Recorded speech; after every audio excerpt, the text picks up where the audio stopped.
stream is starting. The Captain Coder at the helm. Bean water is ready. Today we will learn a lot. He loves the questions, he loves to sing. Join our Discord and follow him.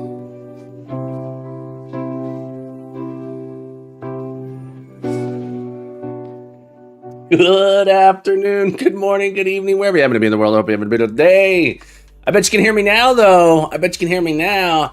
Happy Monday, everybody. Welcome back to Captain Coder's Academy, where Captain Coder loses his mind trying to make games and projects and coding in the C# and in the different programming languages.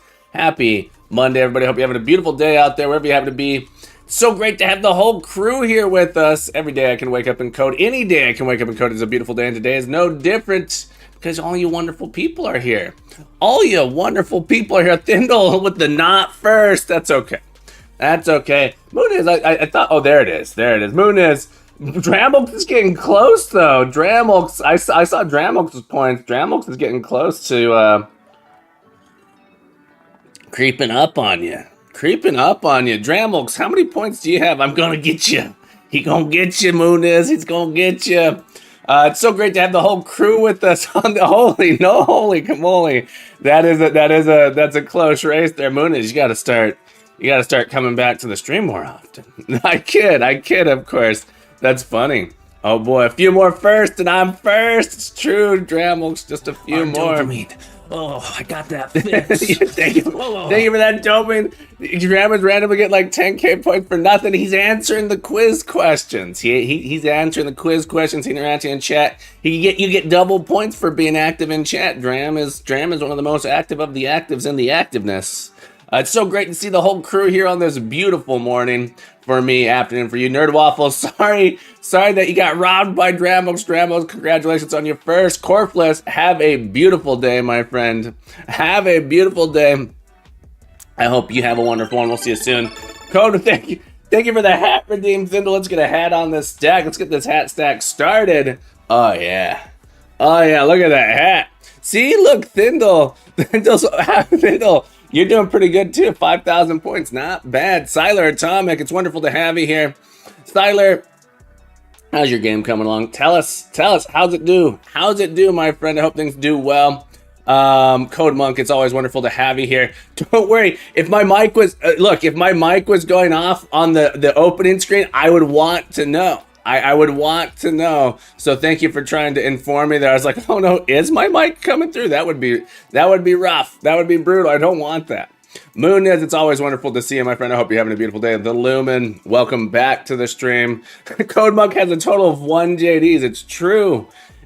Code Monk, you might have the most JDs of all the people here.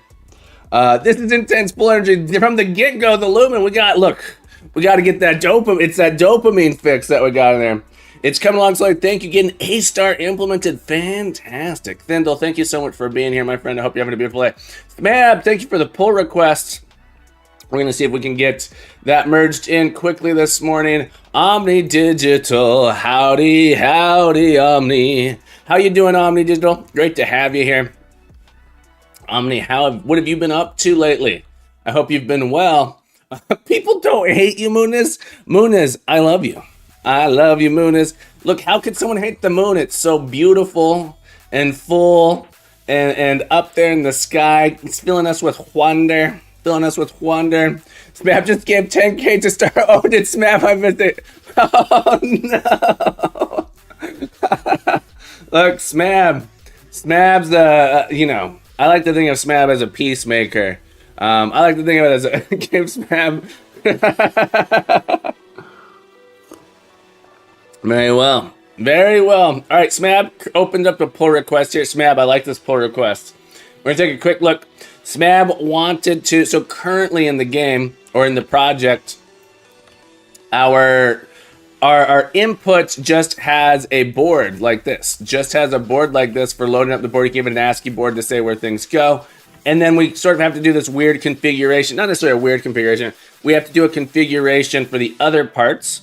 Smab has come up with a parser and a format here that allows us to put this all in as a game, have one string. So we can actually have file configuration files here that are simple, relatively simple, that show the play, like all of the actors in the scene. So really nice of you to do this for us, Smab. I really appreciate it. We're gonna do a quick review of this, merge it in, and then I have to add it to my code because I've made some changes. So I'm gonna end up with some conflicts because I didn't finish my changes fast enough. But let's take a look at this here. So notice in our program.cs here, I wish I could have a power nap, but I have a meeting in 19 minutes. Look, Thindle, the meeting, you can just nap during the meeting. Just nap during the meeting. I'm sure your clients will like that. I'm sure the clients will love that. I'm sorry. Moon is not trying to start a war. I apologize. All right, so previously we had this for our initialization, where I'd go through and I'd explicitly say all of the enemies, build them up this way. Now, what I believe the format seems to be, Real Sky Ninja, welcome back to the stream. Great to have you here. We have this string here that we pass into our game object, and our game object has an initialization string it takes so it can know the configuration. One thing that I might consider, Smabs, when I was looking at this, and maybe you did this already, but my first instinct says that the game object should have a builder. You in the back. Or slash config type class type slash class, and the actual this thing should parse into that game class type builder configuration thing. And I'm not sure if you're doing that. I know you have a parser, but I'm gonna go look inside and see exactly what's going on in there. Real Sky Nation, great to be here. I'm glad you're here. Smab, have a beautiful day. Remember, you're welcome back anytime, my friend. I hope things go well for you today. But thank you again so much for this pull request. Thank you so much for implementing this here. Yeah, I'm pretty sure it's just a constructor for now based on what I was looking at. But it's the type of thing that I think could be converted into something a little bit more general. Make it a little, not that it's hard to use, but make it a little easier to use in different ways. And so we have this cool test string from layout, cool tests. Smab has provided test game should create from string layout. So given this string layout here, construct the game board. So this is the layout here. This is the input. This is our output. This is what's sad about this is this part is going away. We're gonna merge this in, but in the branch that I'm currently working on, I actually eliminate a bunch of these, or these end up getting wrapped in something so that our enemies can respawn easily. So we're gonna look at that, and then we have another create from string array layout. I see. Very nice here. And then have the test here. Bob behavior. Smab has parameterized these so that they can come in. Previously they were hard coded. This is another thing that I changed in my version as well. Okay. Let's keep going down here. Everything looks good to me. Nothing in here looks terrible.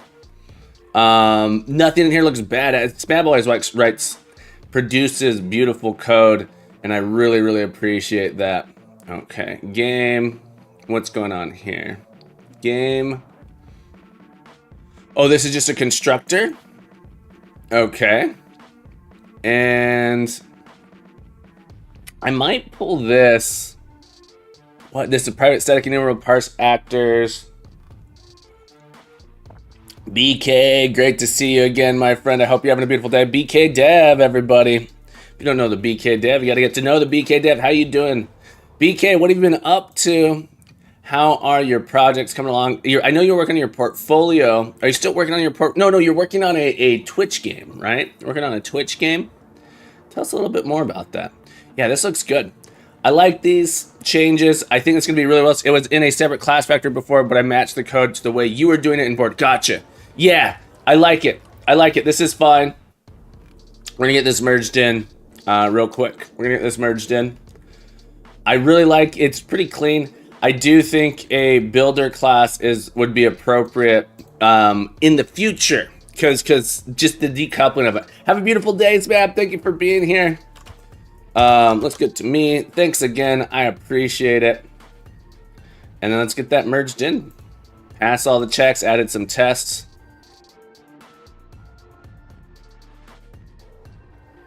All right. Smab, thank you very much for that. I appreciate it. Folks, what are we going to do today? We are working on Campman. Oh no, my what command. Come on. Is my bot really down? The what command really not going to work? There it is. Twitch game and portfolio is now completed, catching up with university work, which I'm not allowed to stream as per university rules. That makes sense. Once that's done, I think we're going to do some game development. Thanks for asking. Awesome. Do you have an idea for a game, or do you have what are your plans with game dev, BK? Just learning game dev, learning an engine, learning some basics, or do you have a specific game in mind? Just curious. I always want to know what people are up to. Okay. All right. So let's hop back into our code here. I'm gonna have to merge this in, so I think I'm gonna go for it now. That's weird. Oh, I said there is a live there. Okay, let's do a get. What was our last? Get log. Yeah. Get commit amend. Get add. Get commit amend. Wait, Dramblix. If only it were that easy. If only it were that easy. Trust me, if I could just get good with one command, that'd be great. My what command isn't working. Are the other commands working? You in the back. That one's Pay working. attention. My what? There it is. There it is. Let's go ahead and pin that up there. Okay. Yeah, hopping back into Unity and creating some type of mobile game. Cool. Never done mobile stuff, but so should be fun. I've never done much mobile. I have one mobile Unity game that I've published just to go through the Google Play Store and see what that experience was like. Dram, terrible advice. Terrible advice from Dram. Don't do it. Don't do it. Okay, so let's get check out our main. We're gonna get pull. Get check out our branch. I believe. Hang on. Get branch. Get check out 42 here. Let's force push this up because I made some changes. We're gonna merge main in. So we're gonna have to fix Smab's changes are conflicting with what I have here. So I need to come in and do these merges here. You'll notice Bob's behavior. We need to add in these here. I've gone ahead and changed quite a bit here. Not quite a bit, but the entries here. This should be patrol 1.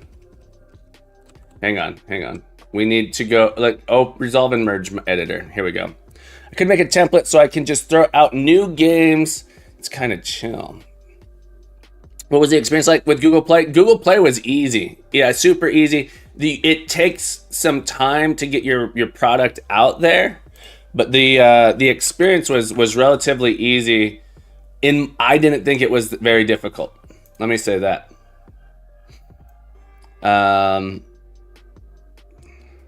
Let's go look at traditional enemy AI. I know my font's super tiny here. Traditional enemy AI. Patrol A, Patrol B, exit tile. This is what I called mine, base behavior, exit time. All right. This is too hard to read here. The end of the day, I need to do something special. I don't know how to use this editor. Because the version I had is quite a bit different. Dances with Dirt, great to see you. I hope you're having a beautiful day. Welcome back to the stream. It might be worth publishing something on stream at some point. It's not that hard through the Play Store, the Google Play Store. You don't have to pay anything. There's like an audit your app has to go through. But it's really not bad at all. All right, what I want is my final version. Let's see if this is how we do it. My final version should look like the following. All right, rather than this one, it's going to be Patrol 1. I called mine Patrol 2. House exit. Like that. Okay. So I believe this is the complete merge here. Yeah, Bob behavior. This is what it ends up looking like. All right. We got to go through and see if we get this all done. You basically create an account, answer questions, upload, build, wait for them to review it, and fix any stuff they tell you to fix, then publish. Yeah, it's a straightforward back and forth process. But the thing I liked about Google Play is how quickly their turnaround was. On that. I think that from the time of wanting to publish, and just so you know, it was like just wanting to know how I could do it, wanting to publish and actually publishing was probably 72 hours, something really short, as opposed to something like the Unity Play Store, not the Unity Store, the Unity Asset Store. I tried to publish something on the Unity Asset Store. It took them like over 60 days. I think it was like over 2 months for them to reply to me saying that it was rejected. And I didn't hear anything for 2 months. Got a thing saying it was rejected, and I was going like, look, I don't want. It's like I haven't touched that in so long at this point. I'm not even sure I wanted to resubmit it. And so it was just a long time in that regard. That said, I don't know. You got Google, right? You got the Google coming in, giving you lots of stuff there. All right, so this. Oh, it's okay. So they're pretty strict. I think strict is the right word. On what they accept, so it was totally fine that they didn't accept it. It was interesting though. So the asset I was trying to provide was the asset that I wanted to provide was a dice rolling system. I don't know if you were here when we were doing the dice roller. Yeah, so it was a dice rolling system. And their complaint was basically, oh, well, this has nothing to do with Unity, right? So it was, which was true. It was just like a separate dice rolling thing that you could integrate anywhere, or that was the idea. And their response is like, well, this doesn't have any Unity assets, blah, blah, blah. So I'm, well, yeah, but now if someone wants to use it, it's kind of a challenge in my mind. It was a major challenge to get it. Let's open up this file here. Okay, next, conflict. Thought this was going to be a lot harder than it is, so this is... Well, let's finish that. Before I say that, let's finish... let's finish this before I actually say that.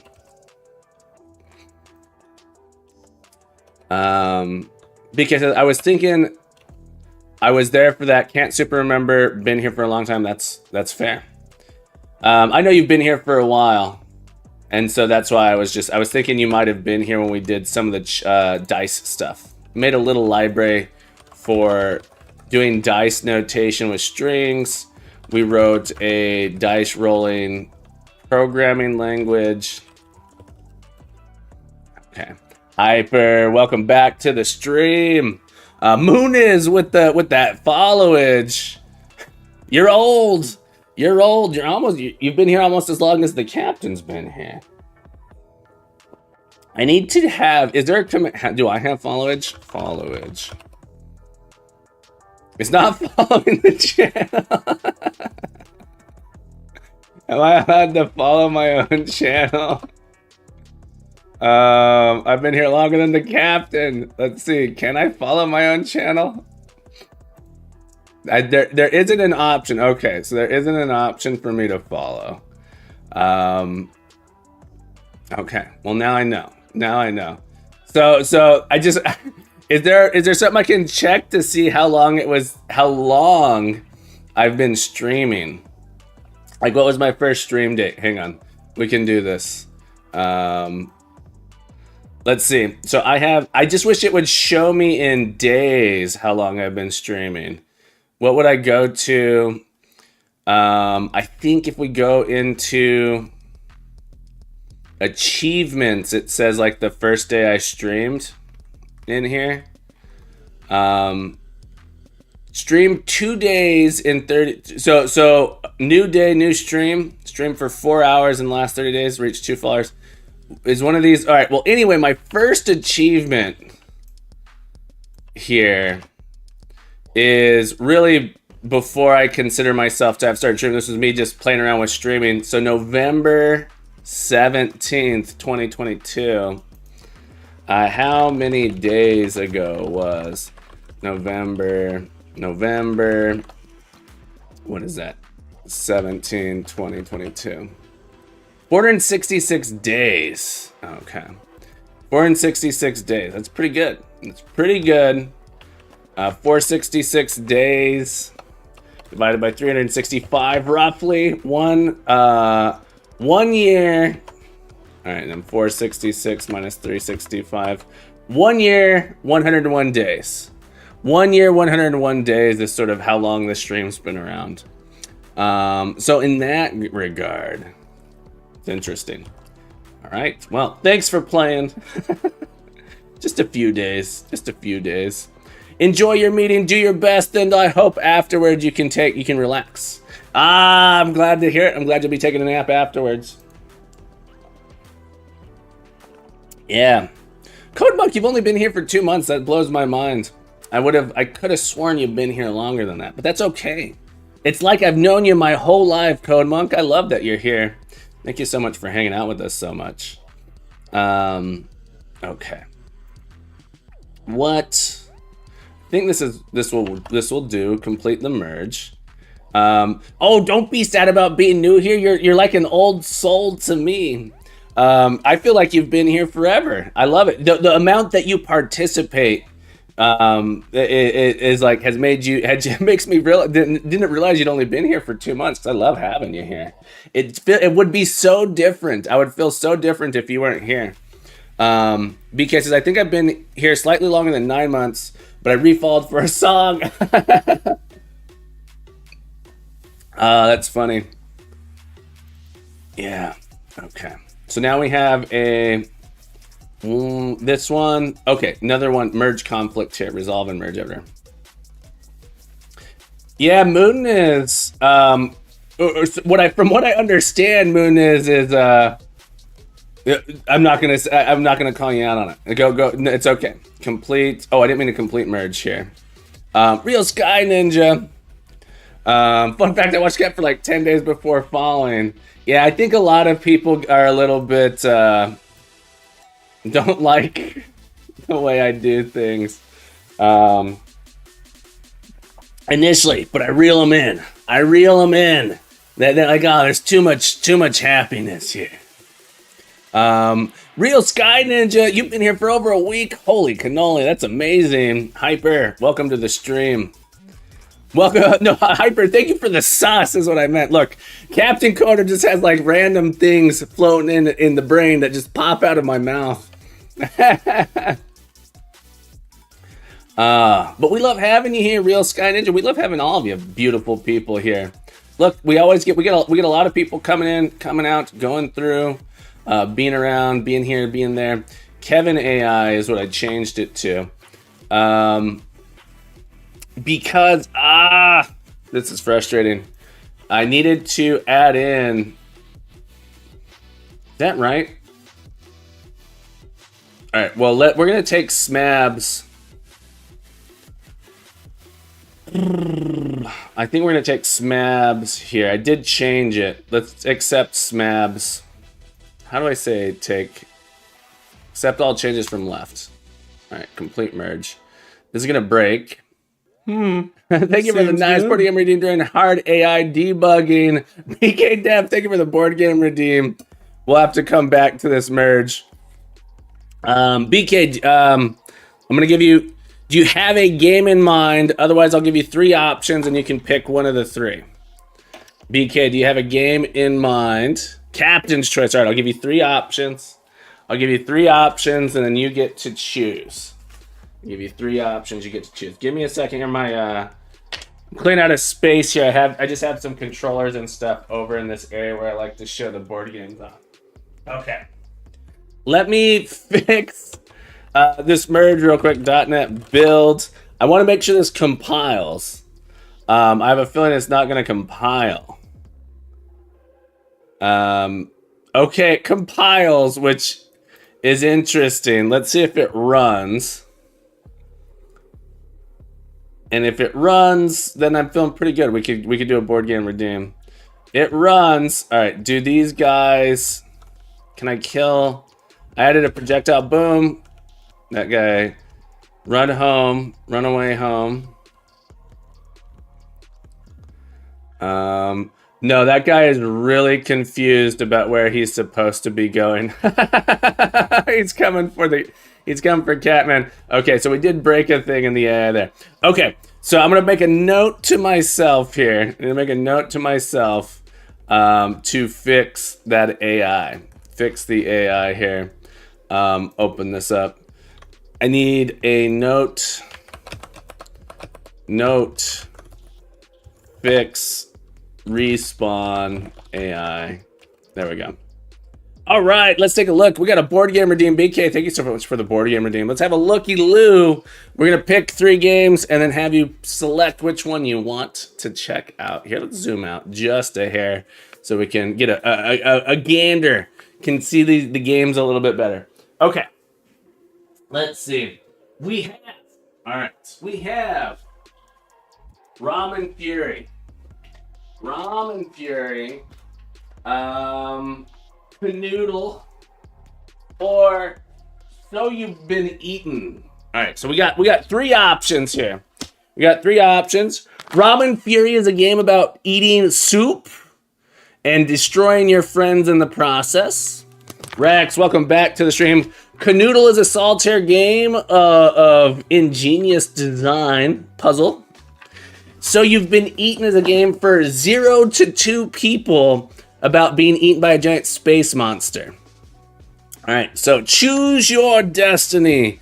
Canoodle, Ramen Fury, or So You've Been Eaten, a game for 0. Yeah, Moon is. It's a game. Look, it says right on the box. 0. I don't know if you can see that there. It says 0 to 2 people. 0 to 2 people. That's what it says on the box. Canoodle, please. All right. Canoodle is a game that I've been wanting to turn into a computer game as well. All right. Let's put these back. Canoodle is a solitaire. All right. One set for Ramen Fury. So You've Been Eaten. Canoodle. Canoodle is a great game. In a car part for this one, did the merge work? Smab, we got the merge in. We got the pull request in. We're in the process of merging into my branch now. I changed a little bit about how things work. We're doing a board game redeem right now. But a quick glance, if you want. The merge went fine. The main thing is in mine, I've added in a something called a traditional enemy AI here that we have a little bit of a conflict with, that includes respawning. Really easy to adapt, yeah. So I just got to do a little bit of coding there to get that caught up. All right, so BK. Oh, let me get my doc cam on here. BK Dev has done a board game redeem, has selected the game Canoodle. Canoodle is a great game in so many ways. Single player puzzle game. It's a single player puzzle game by Educational Insights. And the way this game works, I love this one because it's it's travelable. It's travelable, smaller than a Game Boy. And twice as fun. Smaller than a Game Boy, twice as fun. Let me turn the chat off here so you can see. Maybe I leave the chat on. You can't see my face anyway. The way this game works is it's Tetris-esque in the sense that your goal is to fill up this grid. I don't know how many wide this is. Let's say 3, 7, 10, 12. 10, 11. So you have 11 across and 5 down. You have this rectangular grid that you're trying to fill in. So these pieces come out. These pieces come out here, and they're different shapes here. Okay. And you have this book. Of puzzles. For example, and they start out easy and they get super hard. They get like ridiculously hard. for example, you choose a puzzle. Let's choose a puzzle here.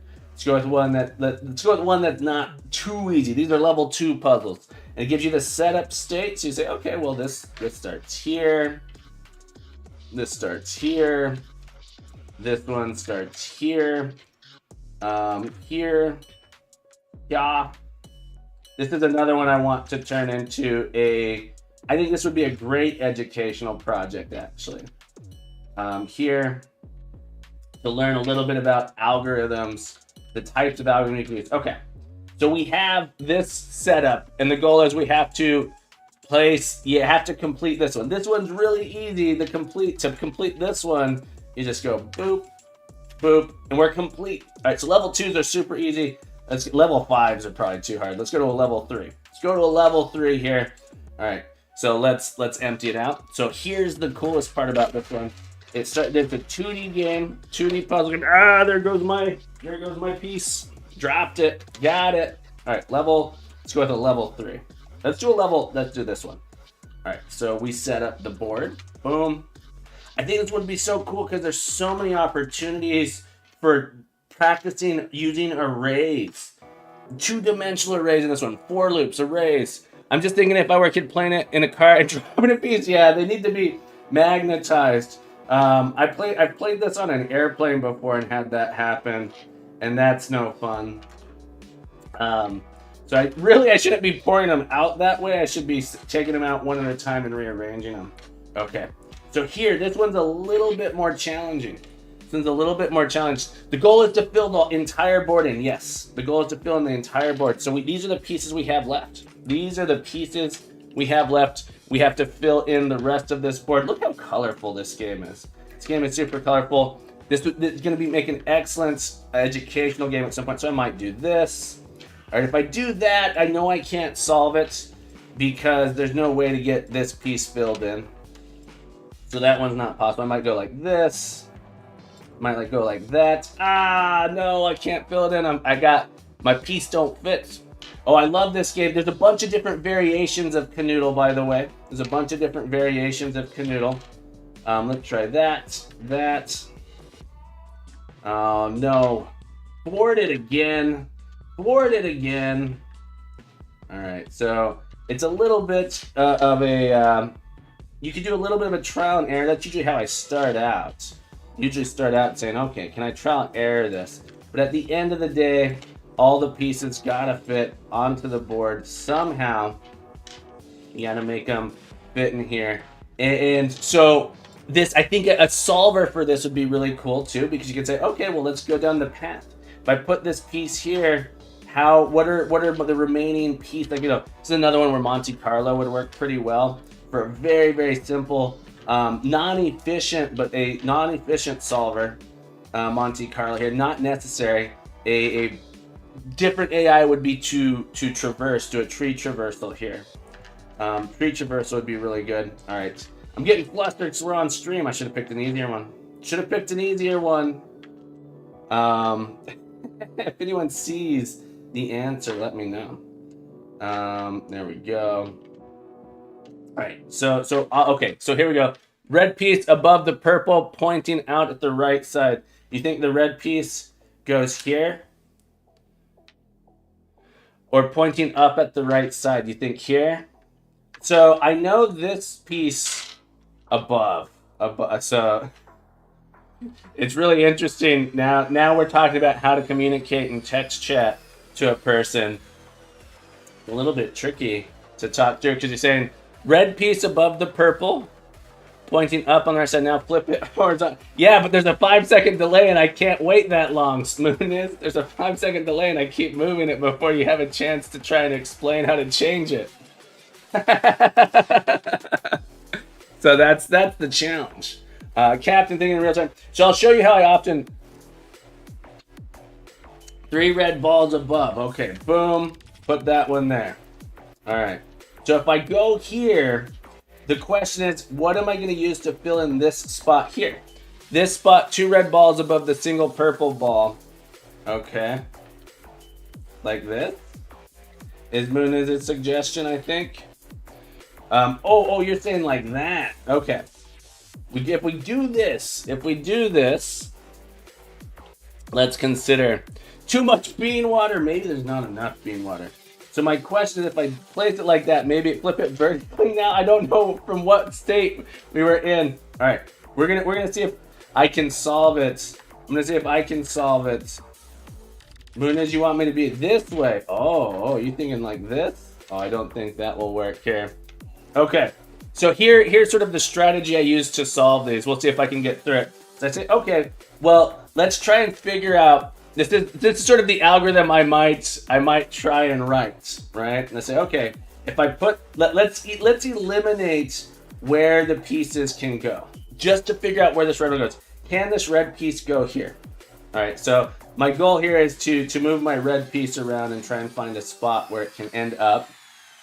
I don't know if this is clearly not an efficient strategy, but we need canoodle notation. Yeah, there needs to be a canoodle notation. That would be interesting. How would we write a canoodle notation?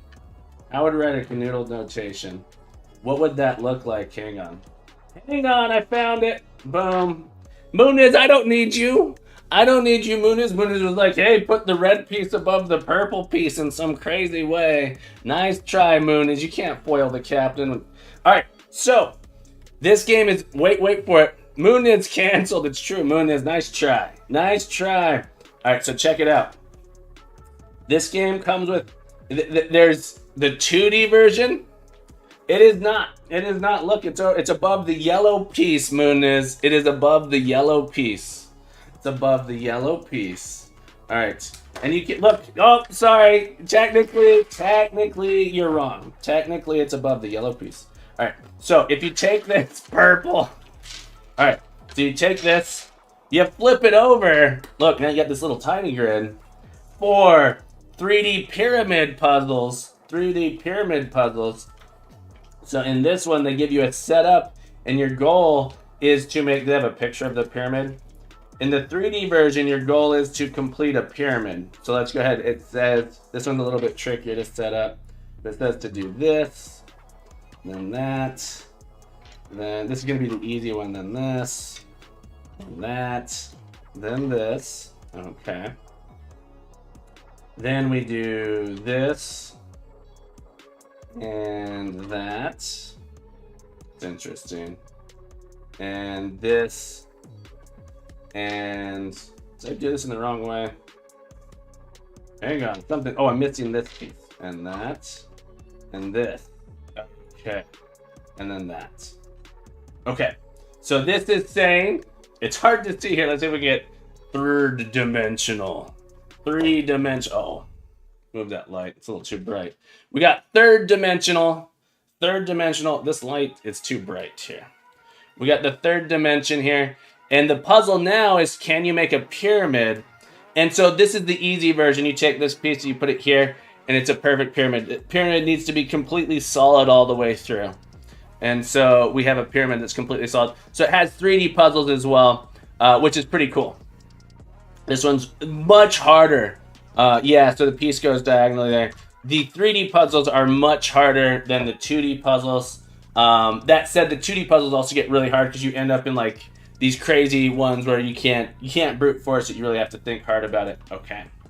All right. So, BK Dev, that is Canoodle. Thank you so much for the board game redeem.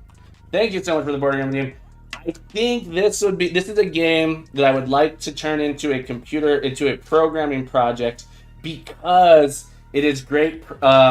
It would be such good practice for writing for loops in a program. So how do you write? You write a thing that says, is a board solved? It's solved if it's completely full.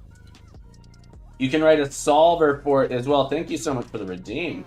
I think this one would just be super cool. We might do this one at some point. I don't think it'd be that hard to implement, but I think it'd be a great end of beginner class, beginning of an intermediate class project. All right. Canoodle, folks. Over 100 brain-teasing puzzles. There's a bunch of different variations on this that have different grid sizes. I have one. I don't have it. I've seen one that is triangular. Super cool. Absolutely wonderful game. Real Sky Ninja. Congratulations on number 10. Congratulations on number 10. We're going to put this back on the shelf. Thank you so much for being here. My music feels really loud today for some reason. I'm going to... It's interesting. Everything sounds quiet to me. Or the music sounds really loud and everything else sounds quiet. All right, we're going to hop back in here. Let's put this back on the shelf. Thank you for the board game redeem. I hope you enjoyed Canoodle. One of my favorite solitaire games. I appreciate it very much. All right, let's hop back in. I don't think I missed a hat redeem, but if I did, let me know. All right. Nice try, Sky Ninja. You're almost there. Just a couple more points. Just a couple more points. You'll get there. You'll get there. Don't worry, my friend.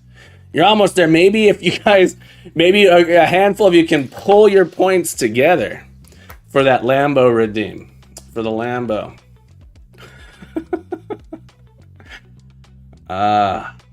Okay.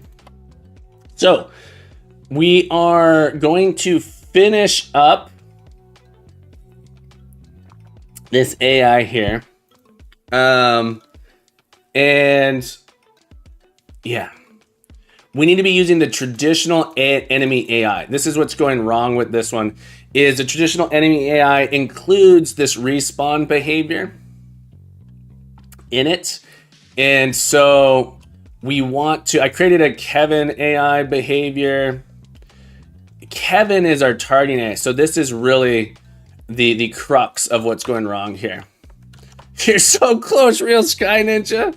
Only if you'll, just a couple more days. Just a couple more days, you'll get there.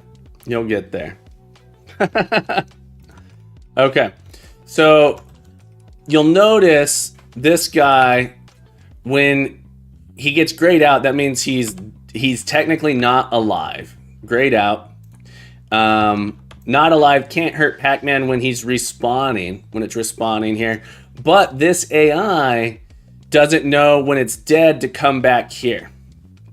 It doesn't know when it's dead that it should come back there. And I believe it's true. Look, every 5 minutes, you're getting closer. You're closer than you've ever, Real Sky Ninja. Here's the thing, you're closer than you've ever been. You are closer than you've ever been. And that's the way you should look at it. That's the way you could look at it. Look, I'm not going to tell anyone what they should or shouldn't do. Oh, hang on, before we do this, oh, we got that in, okay. Program, not CS, no. Let's do this merge. Get status, get add, get status, get commit -m, merge here. Okay.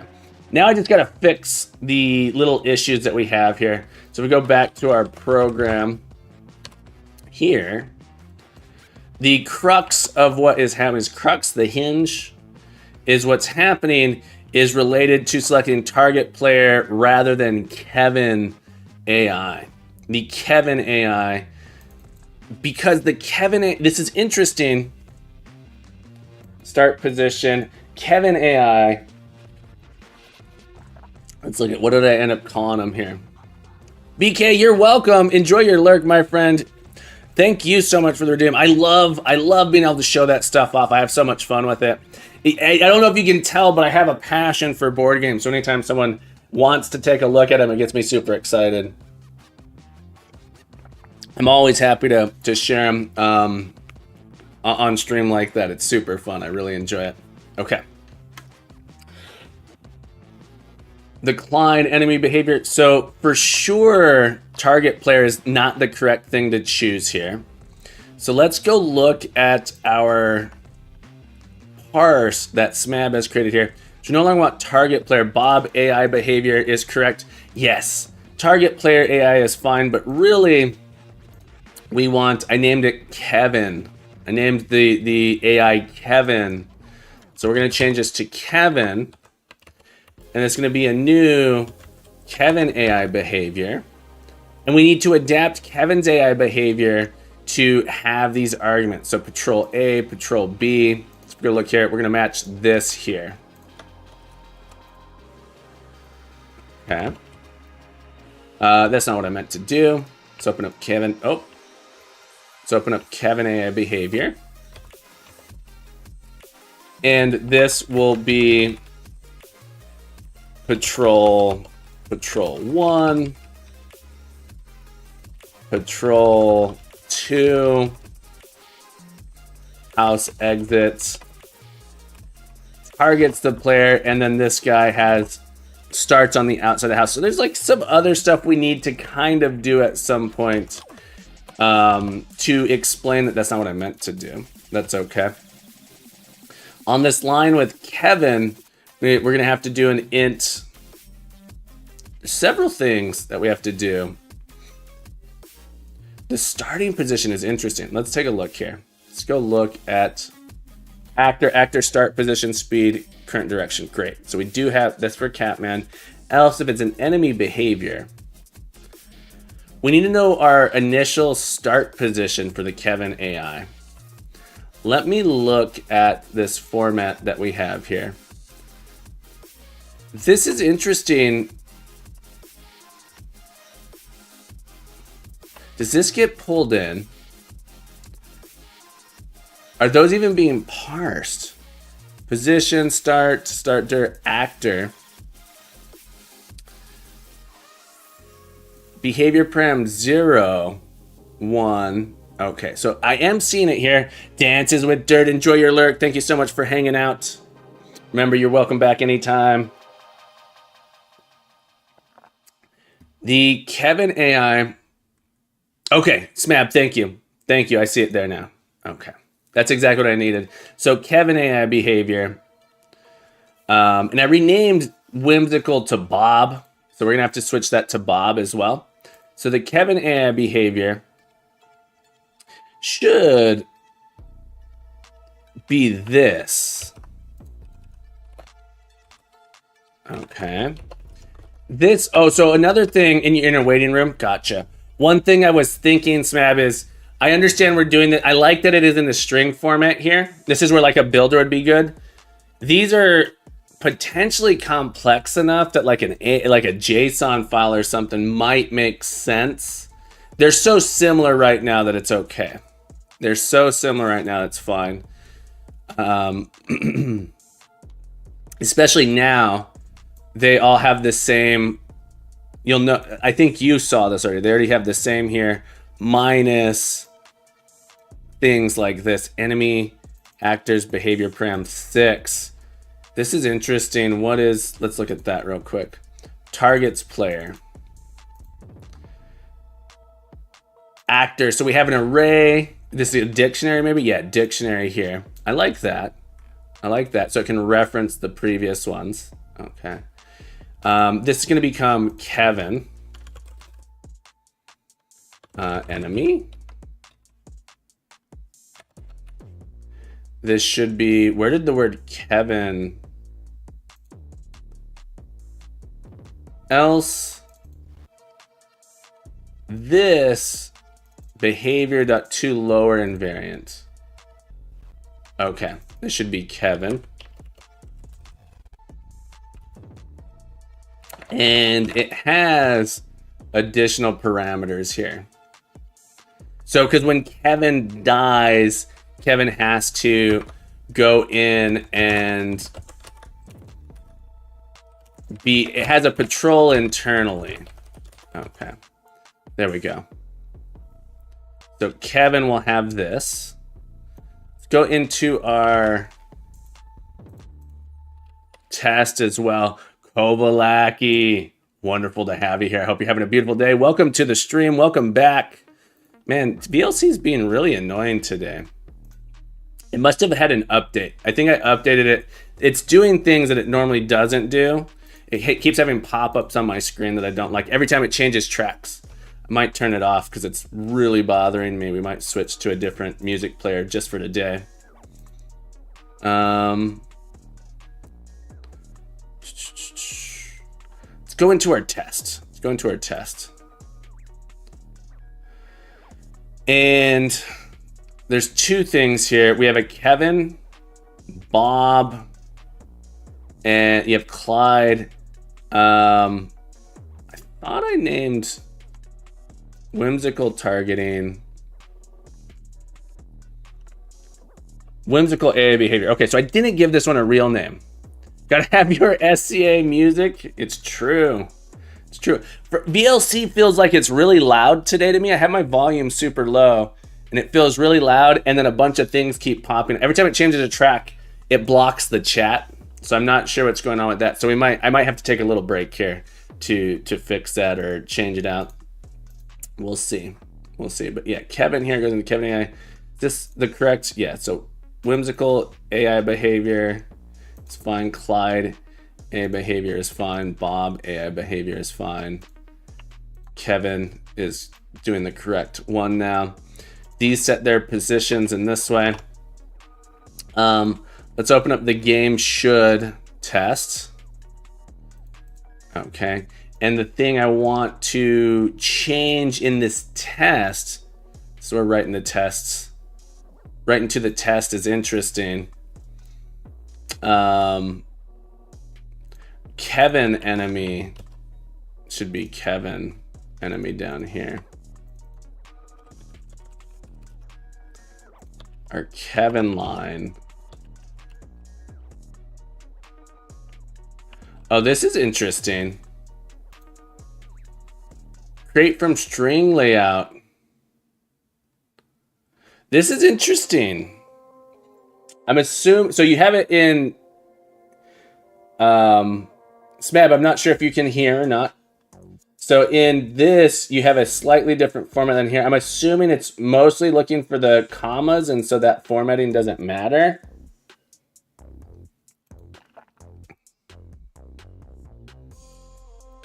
I'm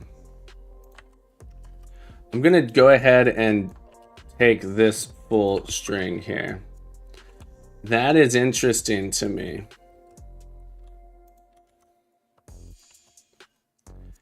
And then down here,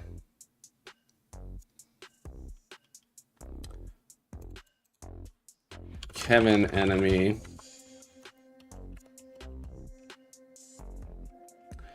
This would need to be Kevin.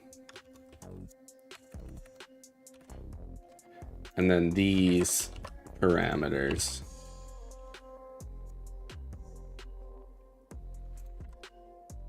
And this would, oh, you have it following Clyde. That's totally fine. That makes it fine. Just to test out that difference. I like that. I like that. Okay. Now this should be of type Kevin AI behavior. I suppose I could leave this and just add the feature. The thing is, I don't want them to use just the targeting. It should be inside of some full AI behavior that knows how to respawn. So I don't think we want the other one. Let's run these tests.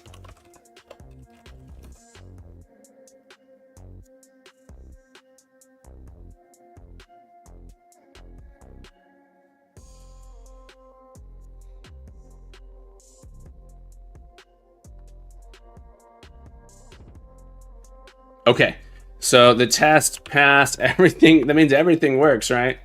Let's double check this behavior here. I should be able to shoot this Baldy. It should go back into the center and then it'll come right back out, but it'll switch back to being alive. Okay, so back to the behavior that we had previously. Okay, let's go ahead and do a commit here. I don't think I want to do a full format here, do I? Yeah, that's fine. Okay.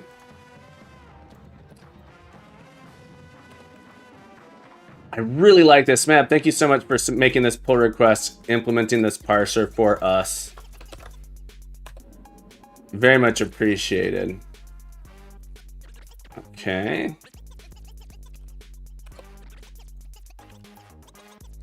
Okay. Fix. Fix use Kevin AI behavior in game parser. There we go.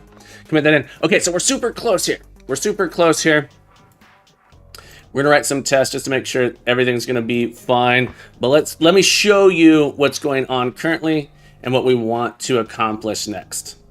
So in our game, we can collect these power pills. These give us a projectile. The game needs to kind of be aware that we currently have this ability.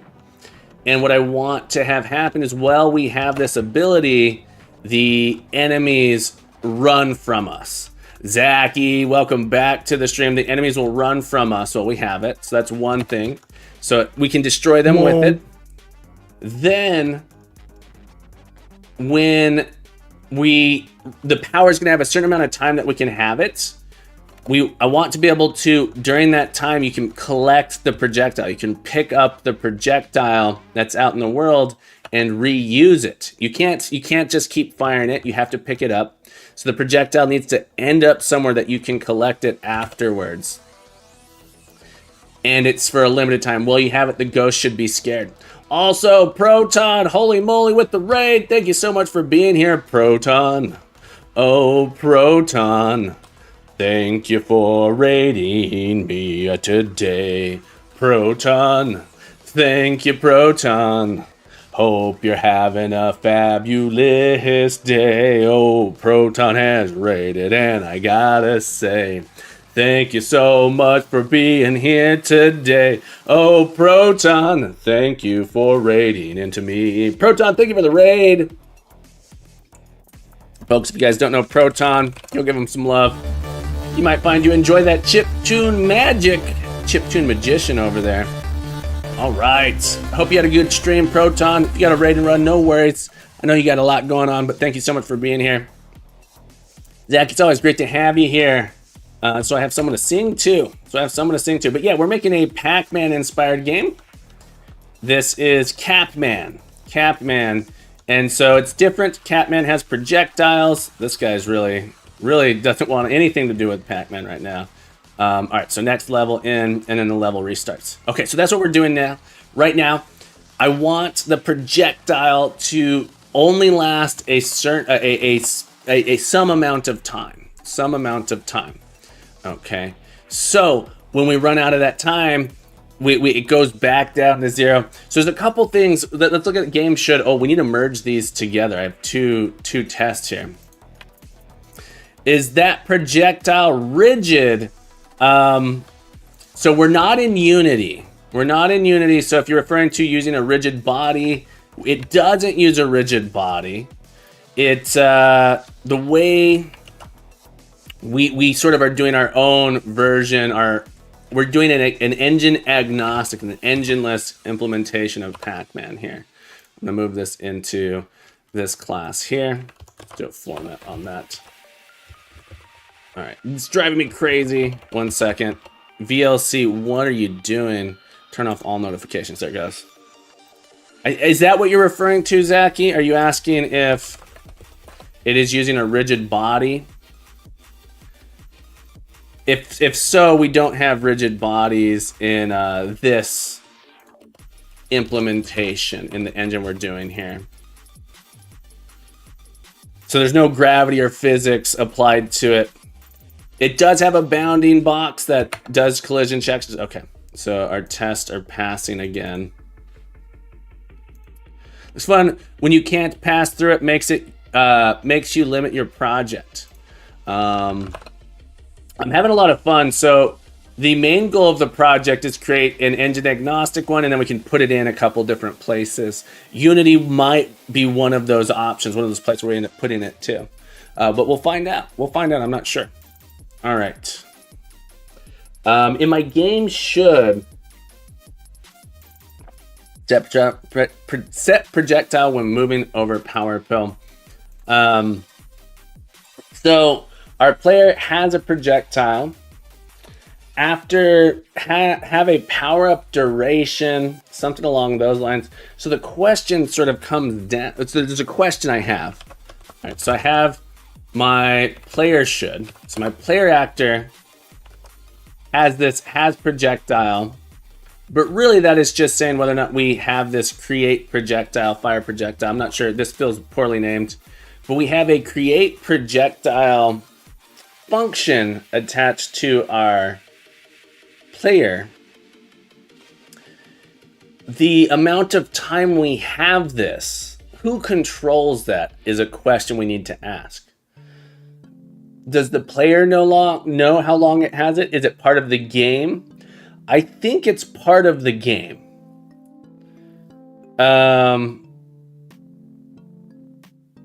Maybe.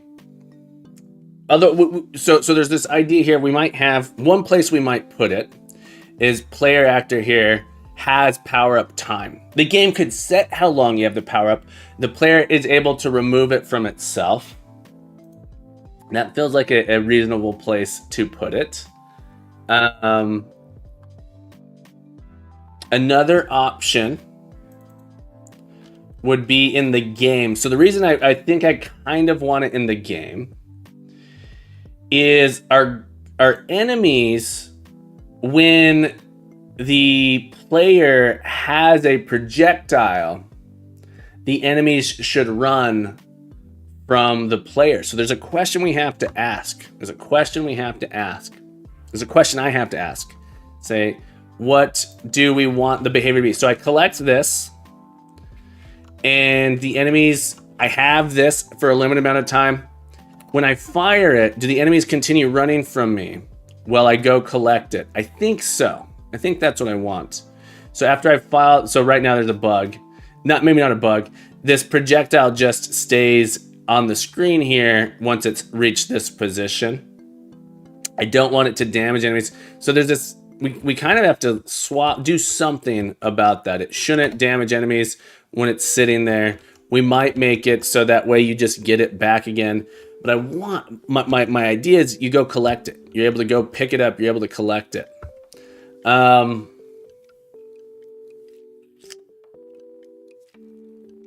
So I'm thinking game should limit the amount of time players should lose projectile after some amount of time. So has projectile, have this idea of like is powered up. In the game, it makes sense.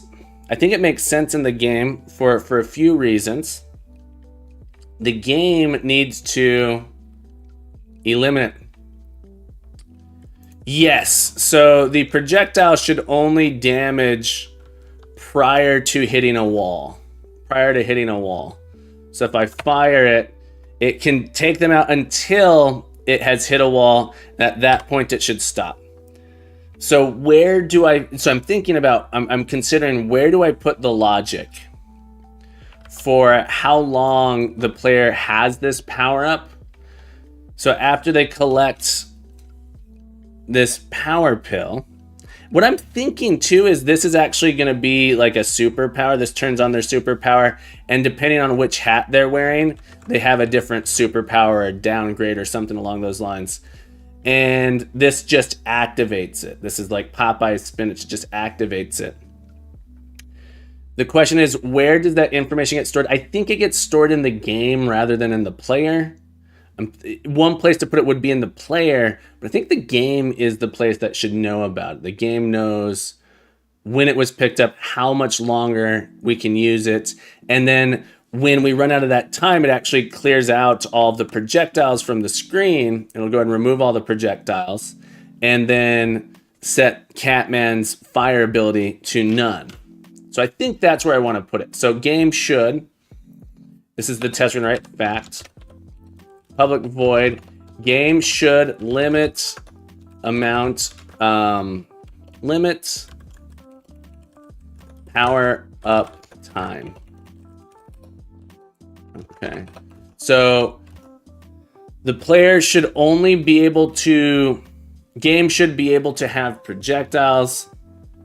So we have should allow, hang on, game should, let's rewrite this, allow player to collect projectile. Set player projectile when moving over power pill, yeah. No, this was just be able to have projectiles. We're adding projectiles in there. Limit power up time. So in our game, we need to have this idea of how much power up time do we have? Where is our player? When a player picks up a power pill, how long does that power up last? Okay, So let's create a basic board with a power pellet on it. And we'll be able to initialize it a little bit different. So string game config equals game array. I prefer this format to one big string personally. Okay, so in our configuration, the way this works is we actually don't need enemies in this configuration. We are going to put a power pellet here. When the player moves over, we're going to write a test as when the player moves over the power pellet, the amount of time, power up time, gets set to a value. So the idea is the following: to add in Capman. Let's go look at our format here. Capman. Like this. This is our spawn for Capman. Capman should start here. So we're going to say this is position. Let's shrink our board down just to make it a little bit easier.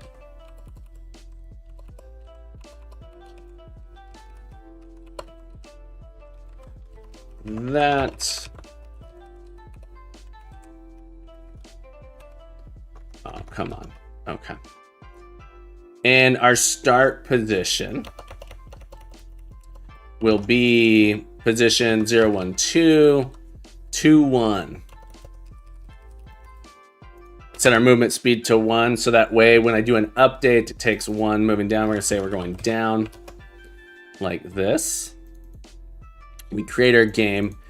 And the idea is, let's see, game should set power up time when power pill collected. Okay. I'm going to call this power up. I'm going to change the word from power pill to power up collected. So in our game, we need to have an idea, and I'm going to put this in iGame here. We want to have public bool is powered up. Like this. So we have an is powered up. This is going to allow the ghost to say if the player is powered up, if the game is powered up. So I'm wondering if we should put it on the player or the board here. I'm not 100% sure.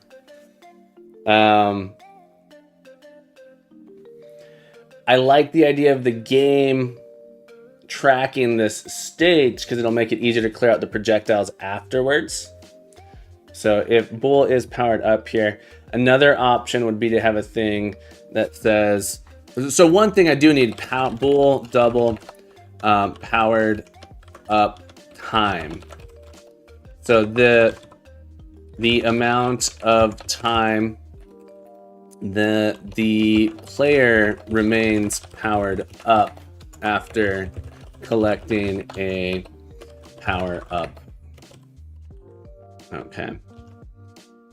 Is powered up says whether or not we are powered up. I think we might even have another one, powered up time remaining. Or countdown, powered up countdown. I'm not sure that this needs to actually be visible to anything. Internally, we're going to have to track that and say, well, are we currently powered up? This is going to be used for the ghost here. And again, we could put this on the player. I'm not sure what makes the most sense here. We put it on the player. The game needs to know, okay, at what point did the player power down? So we have to have an event that listens to that, perhaps. We could also poll saying if the player is powered up, do this thing. We do only have one player, so maybe this goes on the player. What is the code that I want to write? Game should set power up time when power up collected.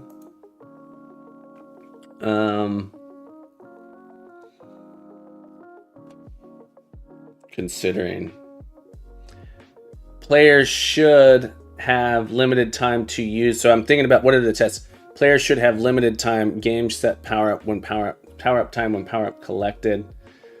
I do like the idea of the level knowing this information. Okay.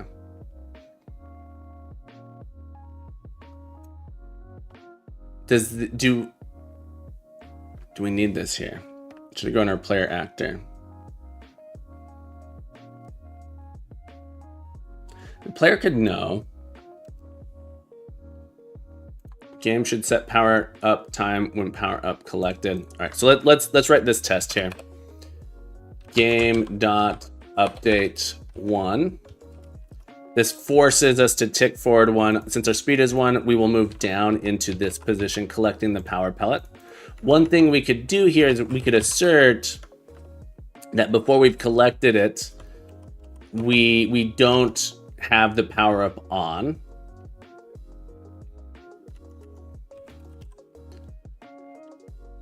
Yeah, let's one second. This is true. So in our game,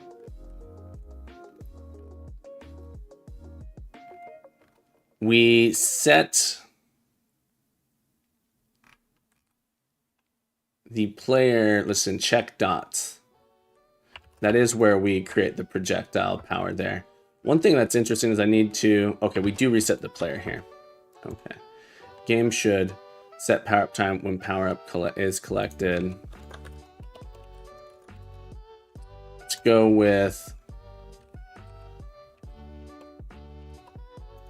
add an effect. Public void. Game should start with power up off. With game should begin with power up time. Begin with is powered up false. So this is sort of our combination test here. Okay, when we have this game here, the game dot is, I'm gonna add this into this class here. Let's go ahead and implement this. Powered up time, not implemented, good. Game dot that is powered up should be false. Okay. So this says that when we begin, powered up should be false. When we collect this power up, the game dot is powered up dot should be true. After the player moves over the dot, they should be powered up with this here. Okay,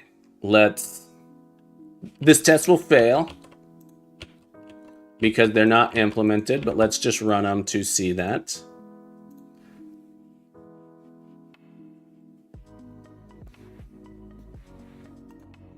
I have a compilation error, .NET build apparently. That makes sense. My delegate board doesn't implement this.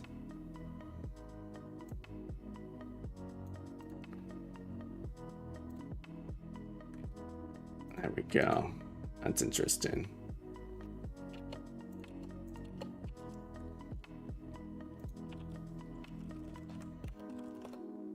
Believe this will build now.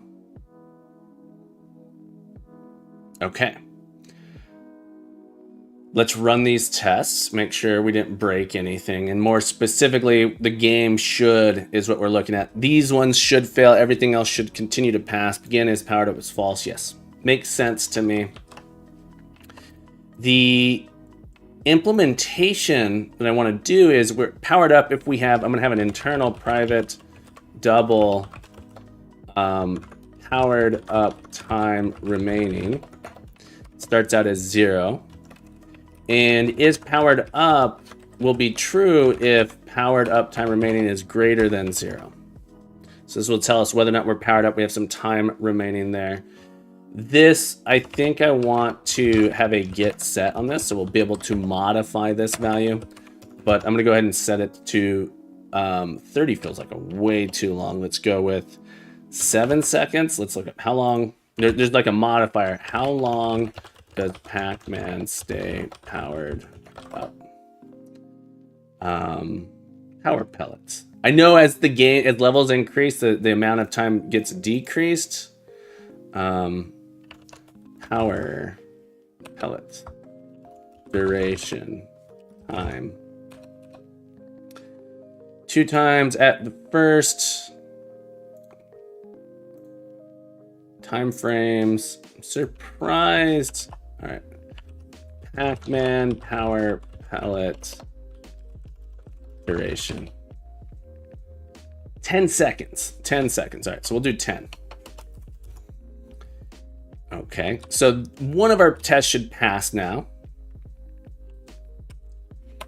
Didn't want to do a .NET build. I want to do my test here. Begin with it as false. This should pass now, I believe. All right, so that one passes. This one will continue to fail because we haven't written any logic when we collect a power pellet. This one should be relatively easy to powered. Time remaining. This one should be relatively easy to add in. Down here, when we collect our power pill, we want to set our powered up time equal to powered up time. So the time we have remaining is going to be equal to the powered up time. We will probably end up with like a minus the level, some sort of multiplier that reduces the amount of time that the duration that it lasts. I didn't mean to run my game. I meant to run my tests. Let's run all of these again. So we have that duration now. The next one is say game should. Oh, it fails. Still failing. Is powered up should be true. I'm wondering if that's interesting. That's interesting. Let's debug this. I just might have Pac-Man in the wrong spot. 2, 1, 0, 1, 2. I feel like this should be the correct spot. Let's find out. Pac-Man going down. Ooh. Yeah, we'll find out. We're gonna debug it and see what happened here. My guess is Pac-Man didn't move down, or Cap-Man didn't move down. Like I said, stop saying Pac-Man. I'm gonna get in trouble. All right, so our Cap-Man here, our player position 2, 1. Okay, speed 1. The game updates.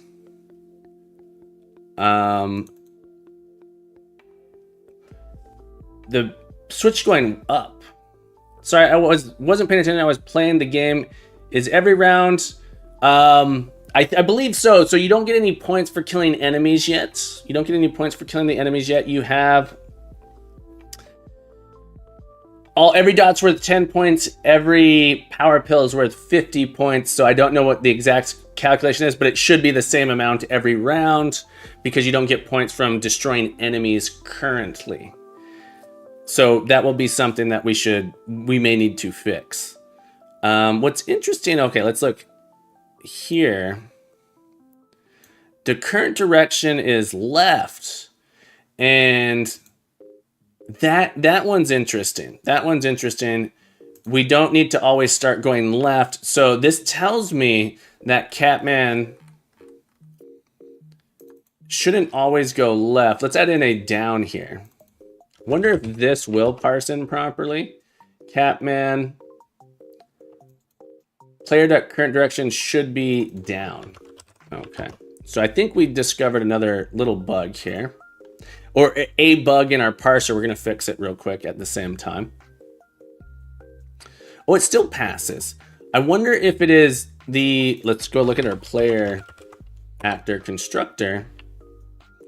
Direction dot left. Something is setting our player direction to left. Let's go into our game. This is interesting. I wonder if next direction was set to left. Hang on, let's add a breakpoint. Let's debug this test one more time. We're gonna look at here before we update. We can see what the game state is. Let's debug one more time.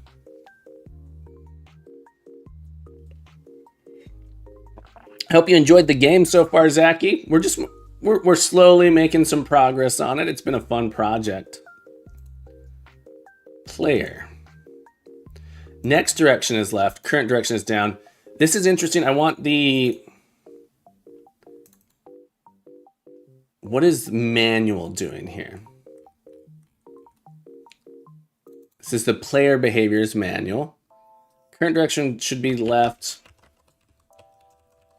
Player.next direction should be left. Next direction should be down. So these, let's run these one more time. I believe this one will fail now, and we can go in and maybe figure out what's going on with our player here during construction. This one is interesting. Player actor. Our player actor. Fascinating. Position is always ignored.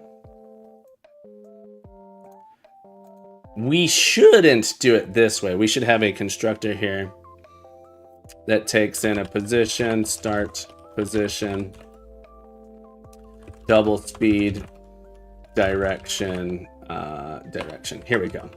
So let's fix this. Start position, speed, direction, like so. We're gonna get some compilation errors doing this. Yes, that makes sense. We have compilation errors doing that. So we can no longer just construct a player actor. Actors of type. Okay, so we have actors coming in. One of the actors, so I'm just gonna say that single. I think it's okay for this to throw an exception here. Player actor, start position, start speed, start direction.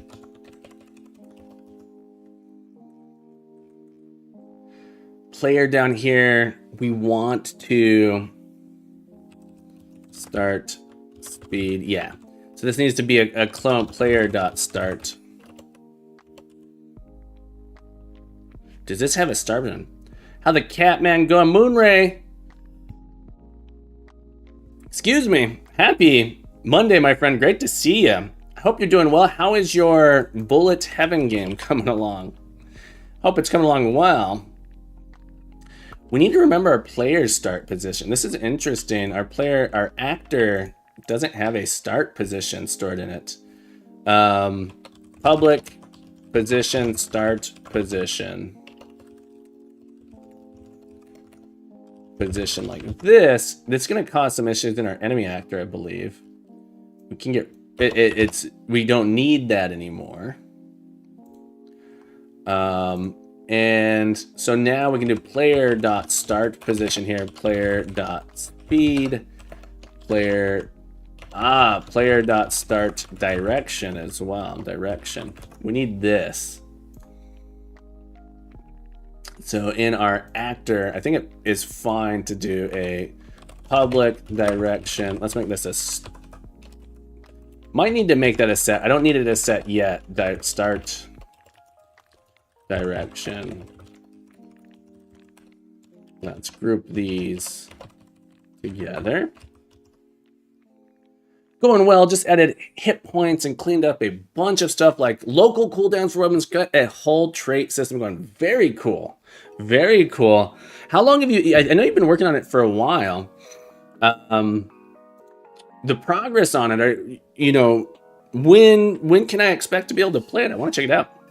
Lester, welcome back to the stream. I'm having a beautiful day. I hope you're having a beautiful day. Thank you so much for popping in. It's wonderful to have you here. Happy Monday. Things are going really well. I'm having a ton of fun working on this project. Just an absolute blast.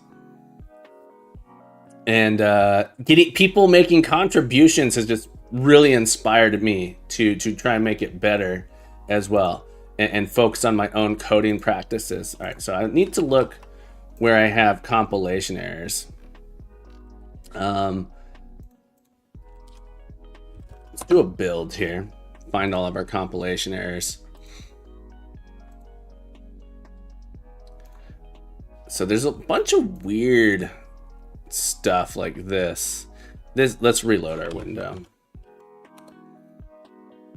Some stuff in VS Code is weird.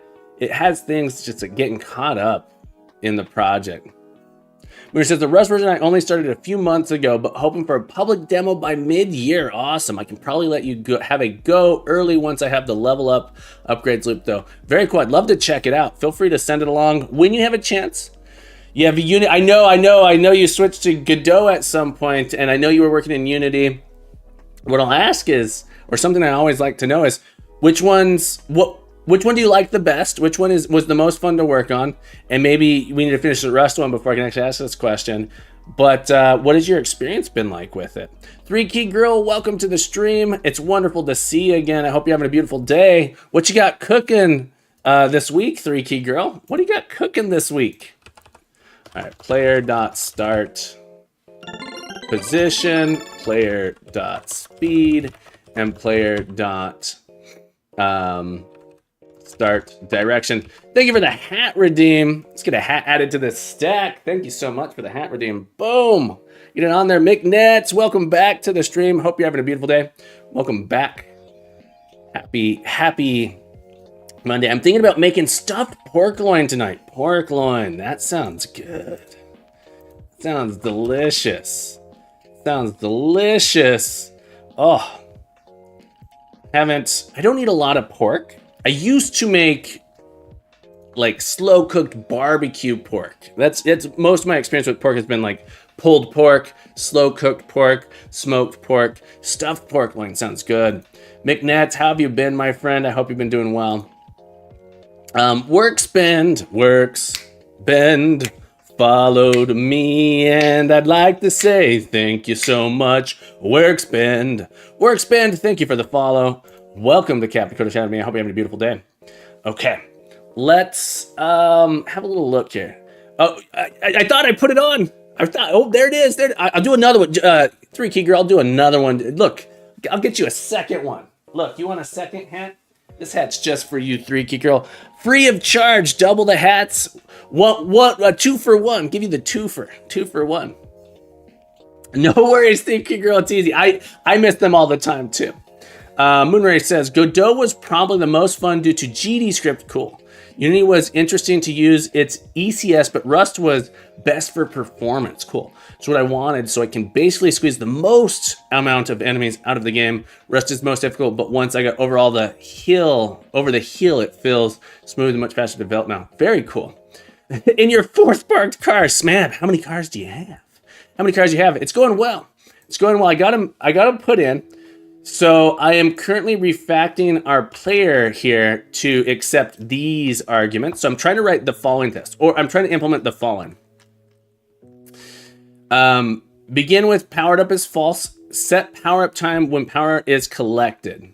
So we have a power up time that we're going to have to collect here. Workspan, no, thank you for being here. Thank you for the follow. I appreciate it.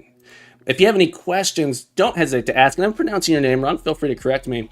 So I discovered that when I do this, the player here had the player actor was interesting. I'll show you the commit here, or the diff. Let me show you the diff here.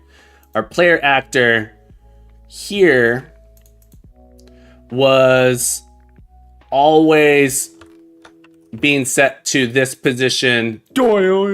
I know this isn't entirely true because you were setting it in the load. But the next direction was being set here. The next direction was being set here. So I needed to adjust that. So now the player, when we construct it, the next direction needs to be the same as the start direction. So I'm hoping this will fix this issue.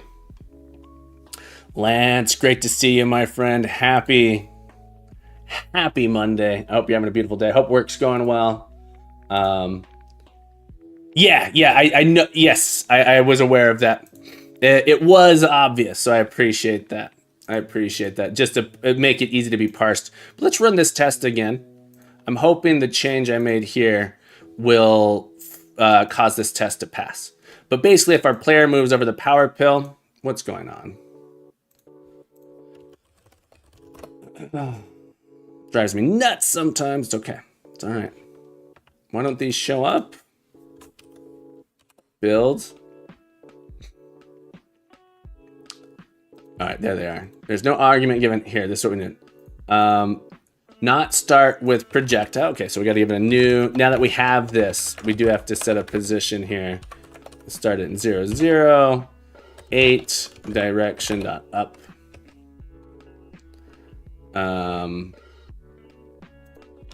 That's just I suppose I could have a default constructor. I don't want one, I think, though.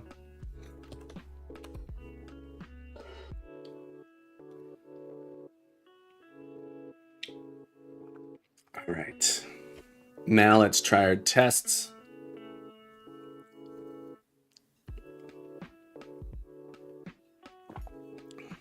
Let's run them. Doing well, Lance says. Tis technically my morning off. Congratulations on your morning off. I'm happy to say that the bullet tracing is mostly working awesome. The visuals and projectile are behaving. Next is the damage reduction code. Very cool. All right, so I've broken some other stuff. Should die when colliding. Sequence contains no elements. Interesting. How's the object detector working for you, Captain? We're trying to clean. Trying to clean up all my garbage here. Just trying to get all my garbage collected. I've broken something here, which is interesting with this change. And so I see what you did, Smab. There's some piecemeal stuff that we've done that causes. So I'm surprised few more tests don't break. We don't. It's dying here saying, hey, by the way, you don't have any players here. So I need to add in a player actor. What's interesting here is die when colliding with projectile. The game is saying I need to have a player actor. Does coding in pure C# make unit tests easier to do? It's a good question. I think that programming with tests in mind makes tests easier to do. Smab has been, and not just Smab, but several people have been encouraging me. Anytime I start writing some code, I've been encouraged to come back, and chat has really encouraged me to say, like, well, is this testable? Writing testable code makes it easier to test. There are certain things that are hard to test. So in games, I would say that testing the way something feels, how do you write a unit test for that? 3Key Girl, enjoy working on your C2C blanket. You got to keep us abreast of your progress. That said, if you have a system, you have something that is testable, then it's trying to write the code that's easy to write the test for is good. I know that there are play tests. Check the code for player in the game. Oh, I took it out, Smab. I took it out. That's why this is dying, because I updated my code here. So I took it out, and that was wrong of me. That was wrong of me to take it out, because I was saying, well, the game needs a player. Why are we here? The game needs a player is what I thought, but that's not true. That's not true. So I want to bring this back to what it was. Yeah, so I took that out. That's why we're failing. This is why we have tests, especially if you have multiple people working. Be like, well, what was this doing? In my mind, it's like, oh, well, we need a player, right? Singular default. I'll just go ahead and construct a new default player here now, though. So the default player, new position. Just give it a dumb, not a dumb, but a our default player like this. I don't know if this is actually the behavior we want. 2 dots. There we go. Exactly. The situation is only showing up in tests. So if we make just a player in a weird spot, I think that's an okay thing to do. So this is why I'm saying, like, I'm not sure if this should be an allowable state, or if the game, we should say, well, the actors has to contain a player. I don't know. We could, there's not that many tests that are not passing. So part of me is saying, well, maybe we should go ahead and just add a player to these tests, or allow a player to be null. One of those two things I think would be reasonable. Let's rerun these if I put this back in. Moonray says, I have been trying to split most of my mass function into smaller ones to future-proof it a bit for more. Yeah, so there we go. I would like to add power up as a user word. Power up's a real word. I know it's 2 words, but I like it as one. Okay, so we can collect the power up. The next test that I want to write, you'd add a player to the test? Okay, I'm gonna do that.